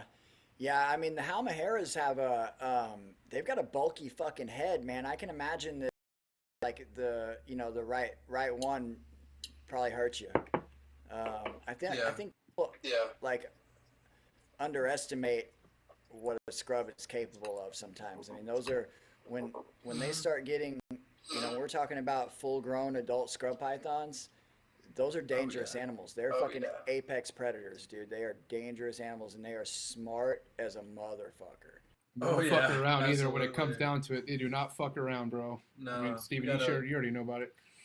yeah. I got a 12-foot female southern. She has a 6-foot strike range, legitimately, like a legitimate 6-foot, 100% accurate strike range. That animal is nothing to mess with. Um, you know, I'll tell you a quick story from David Means. I don't know if he's gonna watch this either. Maybe he doesn't want me putting him out there like that. But we used to sit up real late and talk scrubs a lot. And he had all his stuff in a basement back then. Maybe he still does. And he was feeding one night, and he's got all these giant bar necks. And he was going down the row feeding, and he got down to the last of the cages, and he's got a sack of the last cage in that row, and he's got a sack of frozen jumbo rats, and he slides his cage open, and he throws the rat in, and the snake misses it, and it hits the ground, and the snake the target's in on him, and he kind of realizes that he's backed into a corner with this big hungry scrub python on full feed mode, and he's holding a bag full of rats, like, and this is like a 12-foot scrub, and he's sitting there holding a bag full of rats backed into a corner with his snake in his face. So the only thing you can think to do is just to start throwing more rats at it. And dude, when he told me this story, I was fucking enthralled, dude, because it was really suspenseful. Like, he did a really good job of like telling me the story, and he said he's throwing rats at it, and it just keeps like either like missing them or ignoring them or whatever. And he said he reached into the bag and felt that he was down to the last rat, and his fucking heart just dropped. And but he did it, man. He got that snake to take the last rat and was able to fucking back up and scoot the fuck out of the way. Jeez, that's Yeah, quite man. the story. Wow. That's fucking gnarly, dude. I got clipped by a 10-footer once, and I bled all over the place, but he didn't get a full bite on me. I can't imagine. I can imagine it because I've been bitten by big snakes, and it's not fucking cool. But Yeah, no, not at all. Not at all. I've never been. I can imagine what it must be like to get wrapped up by a big scrub, to get hit by, a defensive response is one thing. A legit feeding response from a big scrub python is bad business, dude. Is it pretty typical, like how a retic bites? Like, does it, like, do they hold on and just wrap up and then won't let go until they realize it's not food, or what is it typically with the scrub? Totally depends on whether you're getting a defensive bite or a feeding response. I actually find that scrubs, maybe it's their level of intelligence, they don't seem to have as blind of a feeding response as a chondro or a carpet python, or you know what I'm saying? They do, in my experience, tend to be more defensive animals, generally speaking, but sometimes chondros and carpets, like, they almost just won't turn off their feeding response. Like, you can't get them to shut it off. Scrubs, not so much, man. I think they're pretty well able to determine what the situation is. And if they do have a feeding response going, it seems like it shuts off real easily with a hook tap. Yeah, as soon as, like, within the first, like, 10 seconds, if there's no prey at them, they're not looking for food anymore. They're just keyed in on you. Yeah, they're pretty smart. Yeah, doesn't mean you're not going to get tagged, just they won't try to wrap you up. Exactly. Hopefully though, with guys like Silver Spoon and Patrick and stuff, when we start to see like F4, F5s, maybe they'll be like the chill, those Chill big, versions. chill, awesome snakes. They realize The they interesting realize they thing have is, a silver spoon, and they have nothing to stress out about. Everything's going to be catered to Yeah, them. exactly. It's all right there for them, But a lot of what I've heard from people who've had who keep both captive bred and wild caught scrub pythons, it's almost like the captive bred ones have Attitude. are more defensive. Yeah, like they're more defensive That's than. crazy. And the only captive bred ones that I personally have, Patrick, are the ones I got from you, and they're both pretty calm. But seeing those other ones that you brought to Arlington, I mean, they were trying to knit more than almost any of them I have. You know, I got 30. We have 30 scrubs here now, and those things were trying to go at you. Well, I mean, I got bit by yours too, though. Your female right there behind the table. Remember, because I had my hand in her face and she tagged me right on the fucking finger. Dude, I had a rough run of it. That was another rough run that I had. It's like I get bit in like bursts. Like I'll have like a bad 2 weeks or something where everything's just fucking me up. And in June, I got bit when I got those baby scrubs. I got bit a bunch of times by those, and I got bit by my southern female she's about 6 foot long or so. I just recently sold her, but like just a few days after, just 2 or 3 days or something, just a few days after I got bit by that southern female, I got bit by my giant Amazon. I mean, that thing's huge. I don't post a lot of pictures of that snake. It's the biggest Amazon I've ever seen. I've seen some longer ones, but this thing, she's got the girth of an emerald. Like she's a monster. She bit me, and I thought she only got a couple teeth in me, and I looked down and I saw more marks, and then I thought, oh, she got me worse than I thought, and then I realized, no, she didn't. She just bit me right on top of where that fucking scrub bit me. Oh shoot! And, like it was the exact same circumstances too. I was being a dumbass and holding the snake with one hand and cleaning the cage with the other, which is just stupid. You got to get the snake out and put it up. But anyways, very shortly after that, I had my big female Brettles python out. And some of y'all may have seen, I didn't like make a post about it, but I've posted a couple pictures and some comments of this situation. But I was in Amber's garage, and my big female Brettles grabbed me by my hand and wrist and wrapped me up. And it was really bad. She's not a huge snake. She's 7.5 feet long. She is 14 years old. Her head is beefy, and it was bad. It was the second worst bite I've ever had in my life, dude. And I've been bitten by big snakes a good handful of times. And yeah, it doesn't sound fun at all. no, dude, it was really bad. It took me and Amber about 5 minutes to get her off of me, and she got into a bunch of connective tissue. Amber says there was a lot of like crackling and popping sounds when I was getting my hand out of her mouth because she was done. Had to be the teeth. Yeah. She was. I mean, it's the top of my hand and the back of my wrist, dude. She was into all that connective tissue, and it was really bad, dude. It took me a couple months to get full mobility, my wrist back, and just. And she's a sweetheart, man. It was just feeding response, dude. Like, say she grabbed me and wrapped me up, dude. It was rough. Shout out to Amber for staying calm. Most girls would have freaked the fuck out over that shit. Yeah, I think we shot out significant others to everybody that we interviewed so far, other than JS. He doesn't believe in that shit, but yeah, fucking. That's shout out to Amber for holding it down and making sure that your composure wasn't gonna get to the level where you'd be fainting or some shit like that. So gotta get out to your lady, bro. Yeah. Man, what else can we talk about with chondros? We said we were gonna circle back to something. Yeah, we'll circle back.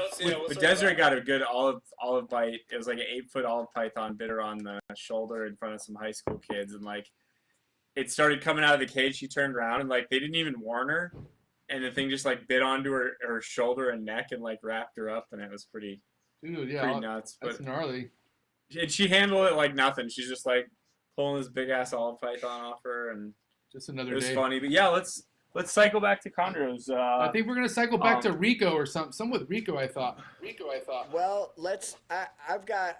I think this is at least a good starting point to talk about. We were talking about how easy they are to keep, and this is something that I like to touch on with a lot of people because there's a lot of dogma in well, and this is everywhere in any of these communities, but you know, you got people that argue a lot, like the tubs versus bioactive, if you want to go one extreme to the other. But you know, they argue about temperatures, they argue about all these husbandry techniques, and people say, no, this is the way to do it or whatever. And people get, like I say, very dogmatic and very close-minded about that stuff. And there is not like a one way to do this shit. Ultimately, we are keeping jungle dragons in little boxes. I don't care how big your fucking cage is. It's a little box compared to what that snake lives in the wild, okay? And it's impossible to replicate wild conditions in captivity. It's impossible. Does that mean that we should all keep everything in sterile tubs? No, it doesn't mean that. But just realize that when you are doing these big, elaborate, naturalistic setups, that mostly that's for you and not for the snake and for the people you want to show the cage to. And that stuff can be done. Bioactive can work, but you have to understand there's potential complications and you have to understand the dynamics of it to make it work. So it's not wrong. You got people that talk shit about glass cages and heat lights all the time. Forrest, when you went over to Rico, yeah, but when you went over to Rico's, what did he keep his chondros in? A variety of stuff, but I told him a lot about, like, me and Cody had this argument every single day for, we probably still have it sometimes, but like, I was just like, there is no way you should keep a chondro except for a 66 quart or like a 90 quart Sterilite tub. I was like, that's the only way to keep them. And nope, you've got to have plants in there. You've got to have oxygen. You've got to have you know, Cody's a zookeeper. Like, he's a zookeeper mentality, and really zookeeper. You know, you look at Colette Adams. You look at some of people like that. Not Colette Adams, also an amazing person in the zoo world, but Colette Sutherland, you know, with a zoology degree, got into chondros and has just consistently killed it.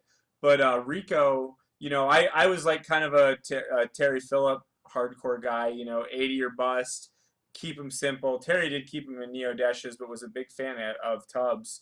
And Rico had some like 400-gram females. When you'd go up the stairs and you'd go to the right after looking right at Miss Willie, the Emerald, and you'd go to the right and into one of those rows, and there was some drawers that were pull open, and he had really consistent production in those tubs. So I can't hear you, Patrick. Okay, now Can you hear me now? Okay, now Can you hear me now? Yes, sir. All right. Rico told me that he had great, consistent reproduction in tubs. But my point was that he also had a whole bunch of cages with heat lights sitting on top of them, and he bred a lot of chondros in those things too. Mm-hmm. I've always hated heat panels. I call them chondro cookers, and I just don't like them. You know, like if you talk to Ed Marino or some of these guys about that, they really like early on with Trooper and stuff, they'd use like those red heat bulbs, and I think those bulbs are so much better than heat panels. I think heat panels are just, I don't feel like they concentrate the heat. Now, if you talk to Christian Stewart, you know, Christian Stewart will give you like this NASA, you know, I don't know, man. You got to hear his breeding recipe and stuff, and he'll go on a whole long rant about the way he does stuff with heat panels, and it's got to, you know, you got to temp cutting this over here, the ventilation's got to be right here, and like you said, there's so many different ways that I think that you know, I was listening to I think it was a lady that was running the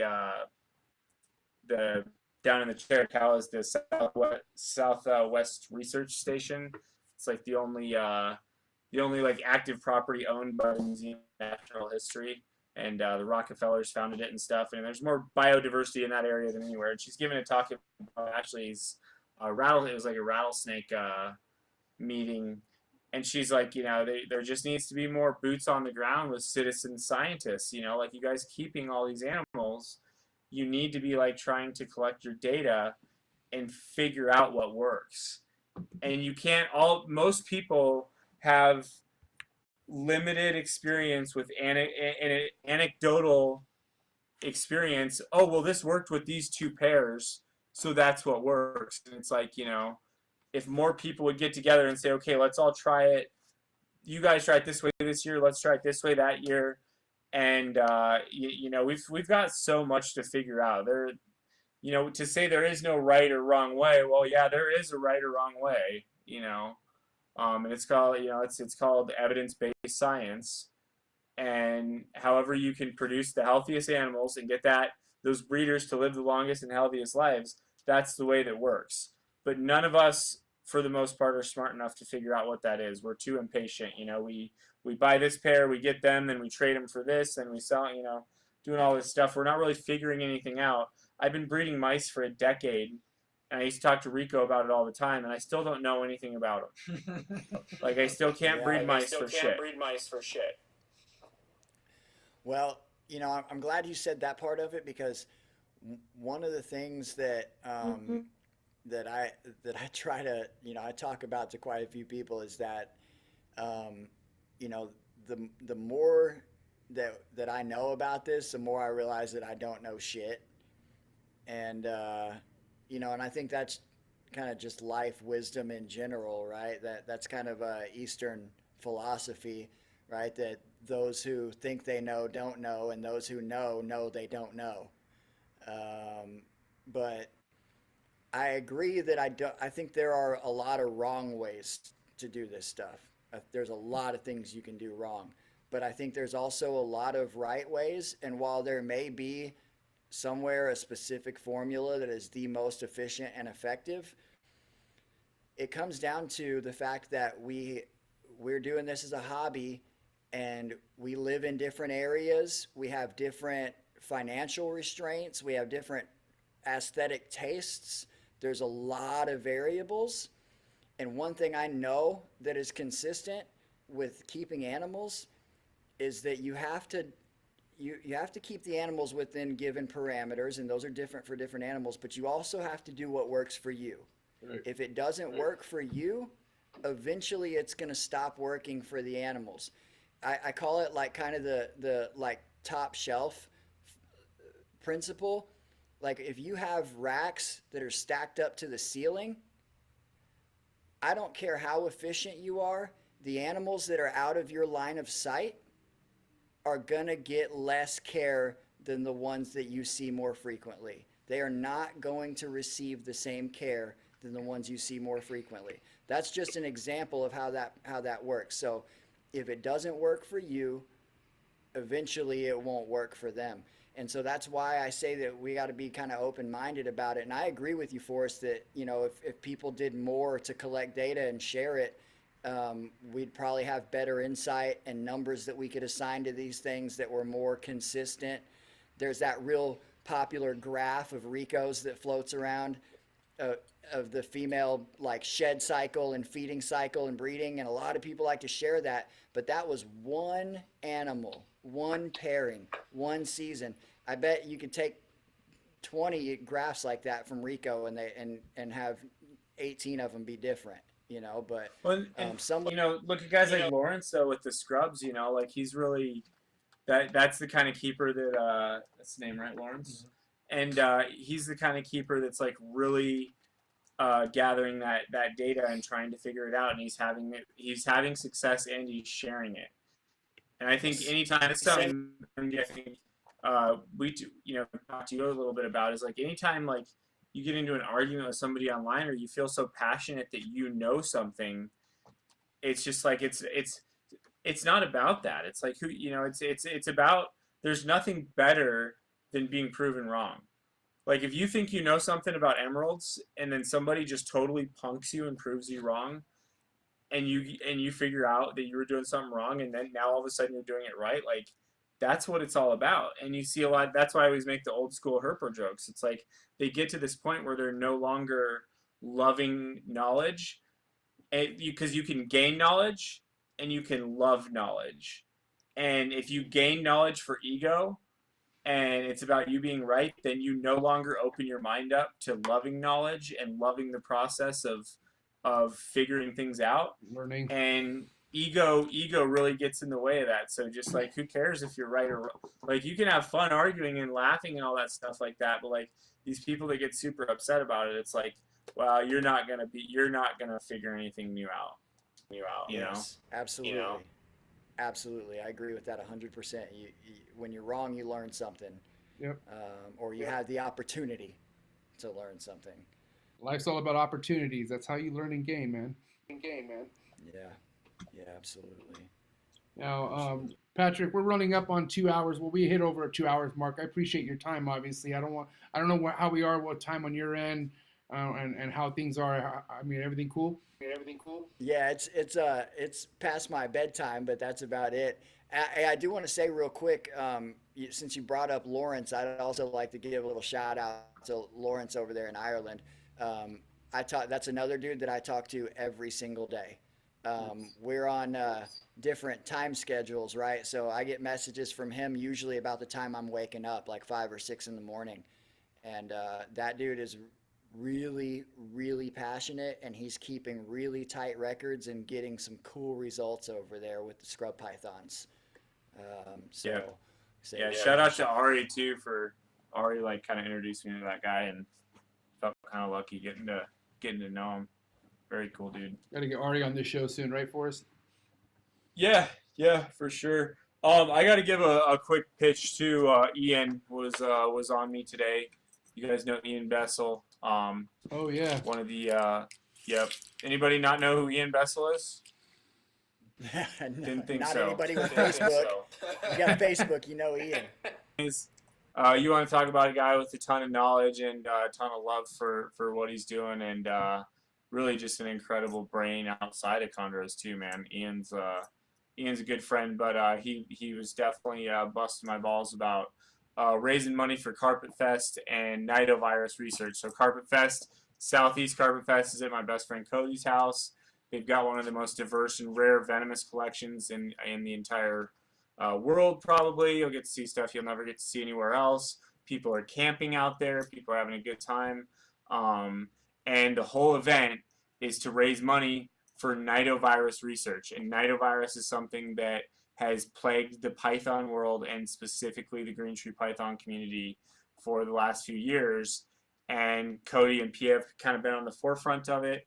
And last year, I mean, the job that Ian did raising money for nidovirus was just, it was probably one of the most impressive fundraising efforts ever in private herp keeping history. And that's because Ian's not a pussy, and he gets on the phone and he bugs the hell out of you until you give him fucking money. Yeah, Ian's a hustler on that, man. We'll put all that information in the description below. So good job on shouting that out for us. Yeah, please, you guys, like, take it seriously. This money's not just going down the drain. It's going to the right researchers. It's going in the right hands. It's not going to Stephen Cush. It's not going to Stephen Cush, who literally could spend that, like, he could make it rain and be like, whatever. More scrubs. Like, more Stephen, scrubs. yeah, Stephen could probably cure scrubs. nido. But it's like. Oh, MJ needed a male Papuan? Too bad, it's mine. Because I got the too bad, silver it's mine, spoon. whatever. Bastard. Yep. All right. But no, seriously, so they're looking for donations.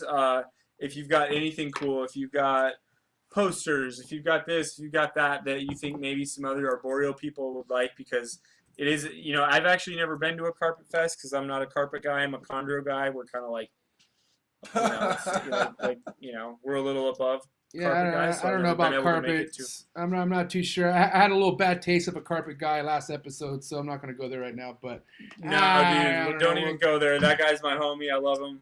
I'm so sorry for that last ordeal. I don't even know what you're talking about. Don't make me call Joe Switalski. I think he wants to chime in after Patrick, and I don't know if I'm going to do that. But I'm going to kill you, MJ. Let me turn the outro over to Patrick, unless you got more to say on top of Ian's. I do. Ian will be mad at me if I don't say more. All right, go through the script. So just please donate your animals, donate your husbandry supplies, like donate your entire life. the shirt off your back, canned foods, absolutely anything you have. Old cars. I don't care. I don't give a Shipping- damn. tickets. Shipping Yeah, boxes. Yeah, I might even go down there, even though I promised to Pillowcases. never go to a carpet fest, because I'm a chondro guy. I might go to this one. So What does that even mean? it's just a different thing. Like if you're a carpet I guy, get you it, know, no, you're yeah. cool, but like you keep like kind of brown earth tone snakes, like not like mosaic or Stuff- Sid Harvest animals. Okay, so Nothing it's like, colorful. yeah, it's but no, good stuff. I love you, Ian. So hopefully that was a good enough shout out. I'm pumped about Southeast Carpet Fest. I Wasn't want good to raise enough. money for this. We're gonna absolutely cure nidovirus. I'm dead serious about this. Donate your money, okay? That was And miserable. go check out S&J Reptiles Facebook page. All right, All right, let's so that's all I got. take it back over to Patrick for his outro. Take it over to Jesus- Patrick Holmes. Jesus Christ, what was that? Did y'all see what just happened there? He just went into that, they like when Steven and him do the little like used car salesman advertisement voice thing in their Instagram stories when they're talking about Cold-Blooded Cafe. Inflatable clown man, that's Steven. Yeah, he just did the same thing right there. And I just committed a $300 voucher to Ian today for that actually. Oh, nice. So, nice. yeah. Right. Yeah, and I promised him that I'd get on the horn tomorrow and try to round up some more guys. I got a couple guys for him last year, and I'll do the same thing this weekend. Ian is a fucking hustler, man, and I love that shit. I admire the shit out of it. So, you know, I try to help him out too. Yeah. Man, I don't know what else to say, dude. This was awesome. I appreciate you having me on. Sick. I'm looking forward. So you coming in for NARBC again? Down there, hopefully not vending because I'm trying to never vend another show, but I'll be hanging out. So. Are you serious? That sucks, I'm man. sick of it. I like- Yeah. No, I'll try to bring some stuff down there. We'll see. Why don't you just have Steven vent for you? Look at his face. Because they're all a wreck. You know, it's like they all. Just the silver spoon mentality, you know. Yeah, Silver you guys spoon can't- sell. Silver spoon Yeah. people are good salesmen. for their stuff. Right. You know, because he brings a bunch of $65 like pastel head Xanthics and stuff, and they fly and leopard geckos, and they fly off the table. All assist fed. Yep. And it's like, you know, oh great, like the last person in the world who needs money, you know, is walking away with the G in his pocket. Like, it just ain't right, you know. So, Oh, jeez. no, but I that's a show you got to come to, MJ. Like Arlington is a really special show. It really is, Arlington, so. Tinley, I'm definitely not going to be missing out on those shows. 2020, man, because see, after I get, you know, once I'm married, it's fucking back to the reptile world, bro. Now I can concentrate on what I need to concentrate on. That's trying to hit up these shows with you guys and see what it's all about. I'm pretty excited for it. And I'm definitely excited to meet you, Patrick, someday, because you're definitely somebody I can't wait to meet, Patrick, and I'm pretty sure we'll be at an Arlington show. Word. Yeah, that'll be fantastic. Like I say, hopefully you guys will come down and we can hang out again, man. I'm really looking forward to it. But seriously, thanks for having me on, dude. This is fun to sit around and shoot the shit. We can do it again sometime. It's what I do. Talk snakes. It's kind of my thing. If y'all didn't know that. Yeah, we're definitely we're gonna have you it's back an honor. on, and it's definitely an honor. Like Forrest was saying, as soon as we brought your name up, as far as you know, people to interview, we both were just like, dude, fucking game time. Because Oh yeah. like I It's said, over. man, you're somebody I did not like in the beginning. I already told Patrick this during our phone call. Patrick called out one of my snakes that I posted, saying that the fucking snake looked said that the snake looked dehydrated, and you know, of course, MJ being MJ, I took it personal. It was like, what the fuck? Oh yeah, you just flew off the fucking handle. You know. Can I finish? Fuck. Anyways, so yeah, I flew off the fucking handle, right? I get super fucking pissed off. And then basically I go to the person who provided me the photo, and he actually agreed that the snake did look dehydrated. So I felt like a fucking moron. Then I started, you know, looking, you know, into who Patrick Holmes was. And sure enough, Facebook fucking legend, dude. This guy, I found out, you know, I didn't really know too much about who he was through Instagram because of all his goddamn yoga posts and shit like that. So it threw me off. So I was like, who the fuck is this guy who's this yoga is fucking telling me that my snake's dehydrated, and when he was actually pretty correct on that. And then it turns out that this guy has one of the fucking sickest collections in the country. So that's how I knew who Patrick Holmes was, and now we're homies, huh, Patrick? That's right. That's right. Look, he told me that story earlier, and I was fucking cracking up. I mean, dude, fuck, that was so fucking funny. He's like, yeah, It man, is, I man. went to go look at his page, and I see all these yoga pictures. Like, who the fuck is this fucking guy? Dude, it's so funny though. You argue with people online. Like I remember in the MVF days how mad David Newman would make me. I mean, who didn't David Newman make mad, you know? And it's like later on, David Newman starts coming to my table at Tinley, and like we're homies. Like I love David. Like he's a cool ass dude, but like online, he's so intelligent. He's like a wordsmith or whatever, and he'd make everybody mad on MVF. But like I really give David a lot of props. So it's just like don't ever judge a internet person by their freakouts. No, do not. Oh yeah, by their freakouts, but also by their yoga poses and shit. Don't be judging people off that. Because it turns out that Patrick will probably beat your ass. Patrick, no, he wouldn't even have to beat you. He'll beat your ass with his words. No, he wouldn't because he would. No, he's good with his words. Meditate. No, Yes. dude, I'll never do. Okay, before we let you go, Patrick, I'm gonna say this guy has the best fucking Facebook responses to people who try to come at this guy sideways. Yeah, they're pretty lengthy, but these fucking answers that Patrick serves these guys with just shuts them the fuck up. And man, I've learned a lot off that, Patrick, because as much as you could fucking go off the deep end and snap on fools, you got that inner chi, you know what I mean? You got that yoga fucking, you know what I mean? That's what I'm trying to learn someday, hopefully. Well, that's really where it's at, man. I can't say that I'm not tempted sometimes, and there's some of these guys, one in particular that we all know who I'm talking about right now that's been lighting some fires online, that I could just, it would be so easy to just really shut him down. But why? What's the point, man? What's the point of being negative? That shit doesn't do anything for anybody. It's, trying to win an argument. I'm all about having a constructive debate, but arguing, I have no desire to do that shit, man. I'm not trying to prove anybody wrong. I heard a cool saying, maybe I'm paraphrasing a little bit, but, it says that, basically that if that arguing with somebody is pointless because once you prove somebody wrong, you've made an enemy for life. And I realize it's kind of an extreme statement, but, there's people do hold on to that type of stuff, and there's no need for it, man. So I try to just be nice to everybody. That's not just on the internet. That's life in general. I told you the other day, Corey Taylor from Slipknot and Stone Sour, his like number one life advice: don't be a dick. Don't be a dick. Yeah. And I'll leave y'all with that. Just don't be a dick. Everybody be nice to each other. And if, like your mom said, if you can't say nothing nice, keep your fucking mouth shut. Damn, that's how it is. Patrick, that's a good sign off, my man. Dude, honestly, it's been a fucking pleasure having you on this show, bro.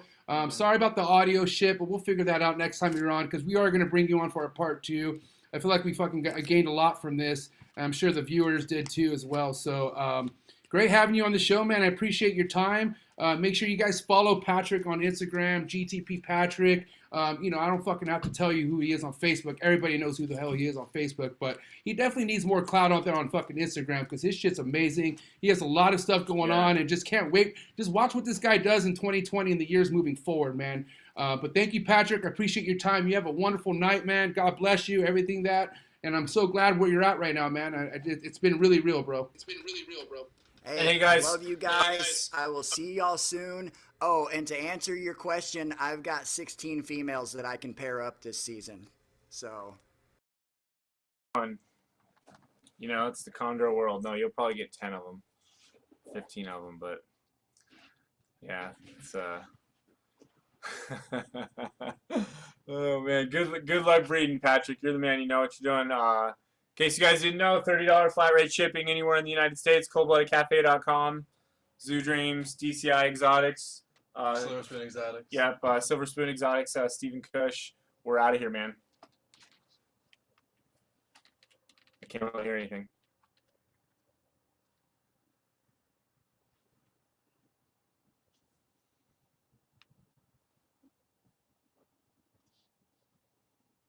Are you still there, MJ?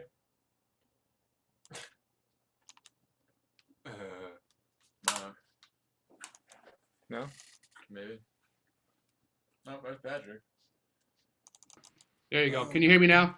Yeah. Yeah. Now I can hear you. All right. I don't think anybody heard what the fuck I just said right now. But What about my cold-blooded cafe commercial? Did they hear that?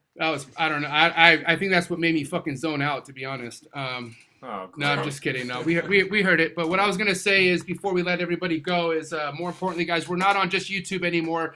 Forrest finally got us up and going on what is it, Buzzsprout, which is gonna put us out on all platforms. Yeah, they should be able to, anywhere they download their podcasts, which nobody, this YouTube stuff sucks. Like everybody hates YouTube, right? there. Everybody hates YouTube for us. This guy gave me so much shit about fuck YouTube, all this. Nobody listens to it, and I guess he's right. We didn't have that many viewers today, but fucking, we're gonna go ahead. Not long conversations, like they want these like stupid short, like, I don't know. This is like for real reptile people. Or people who want to become real reptile people. It's not just for real reptile people, Forrest. Okay? Yeah. It's for people, I know, I don't want to be an elitist. It's for people who just got fucking born. Fast, come on. All right. Well, listen. Next week, I think we got we got Corey from Toothless Reptiles next week confirmed. I'm pretty stoked on that. So. Oh, for real? Yep. Awesome, dude. Corey's fucking man. That was like the best day ever when we went over there. So that was fun. Sick. We'll talk about that, and we'll talk about some monitors and shit like that. I know he has some really cool stuff going on. He just paired up some Bell Lace monitors, which I think is fucking awesome. I mean, guys doing it up over here. So we'll talk more about that. We'll get the promo started on that. But more importantly, guys, when it comes to frozen thawed animals, you're gonna have to go through Cold Blooded Cafe because that's just where it's at. Premium brat foods, and they have some pretty fucking legit workers.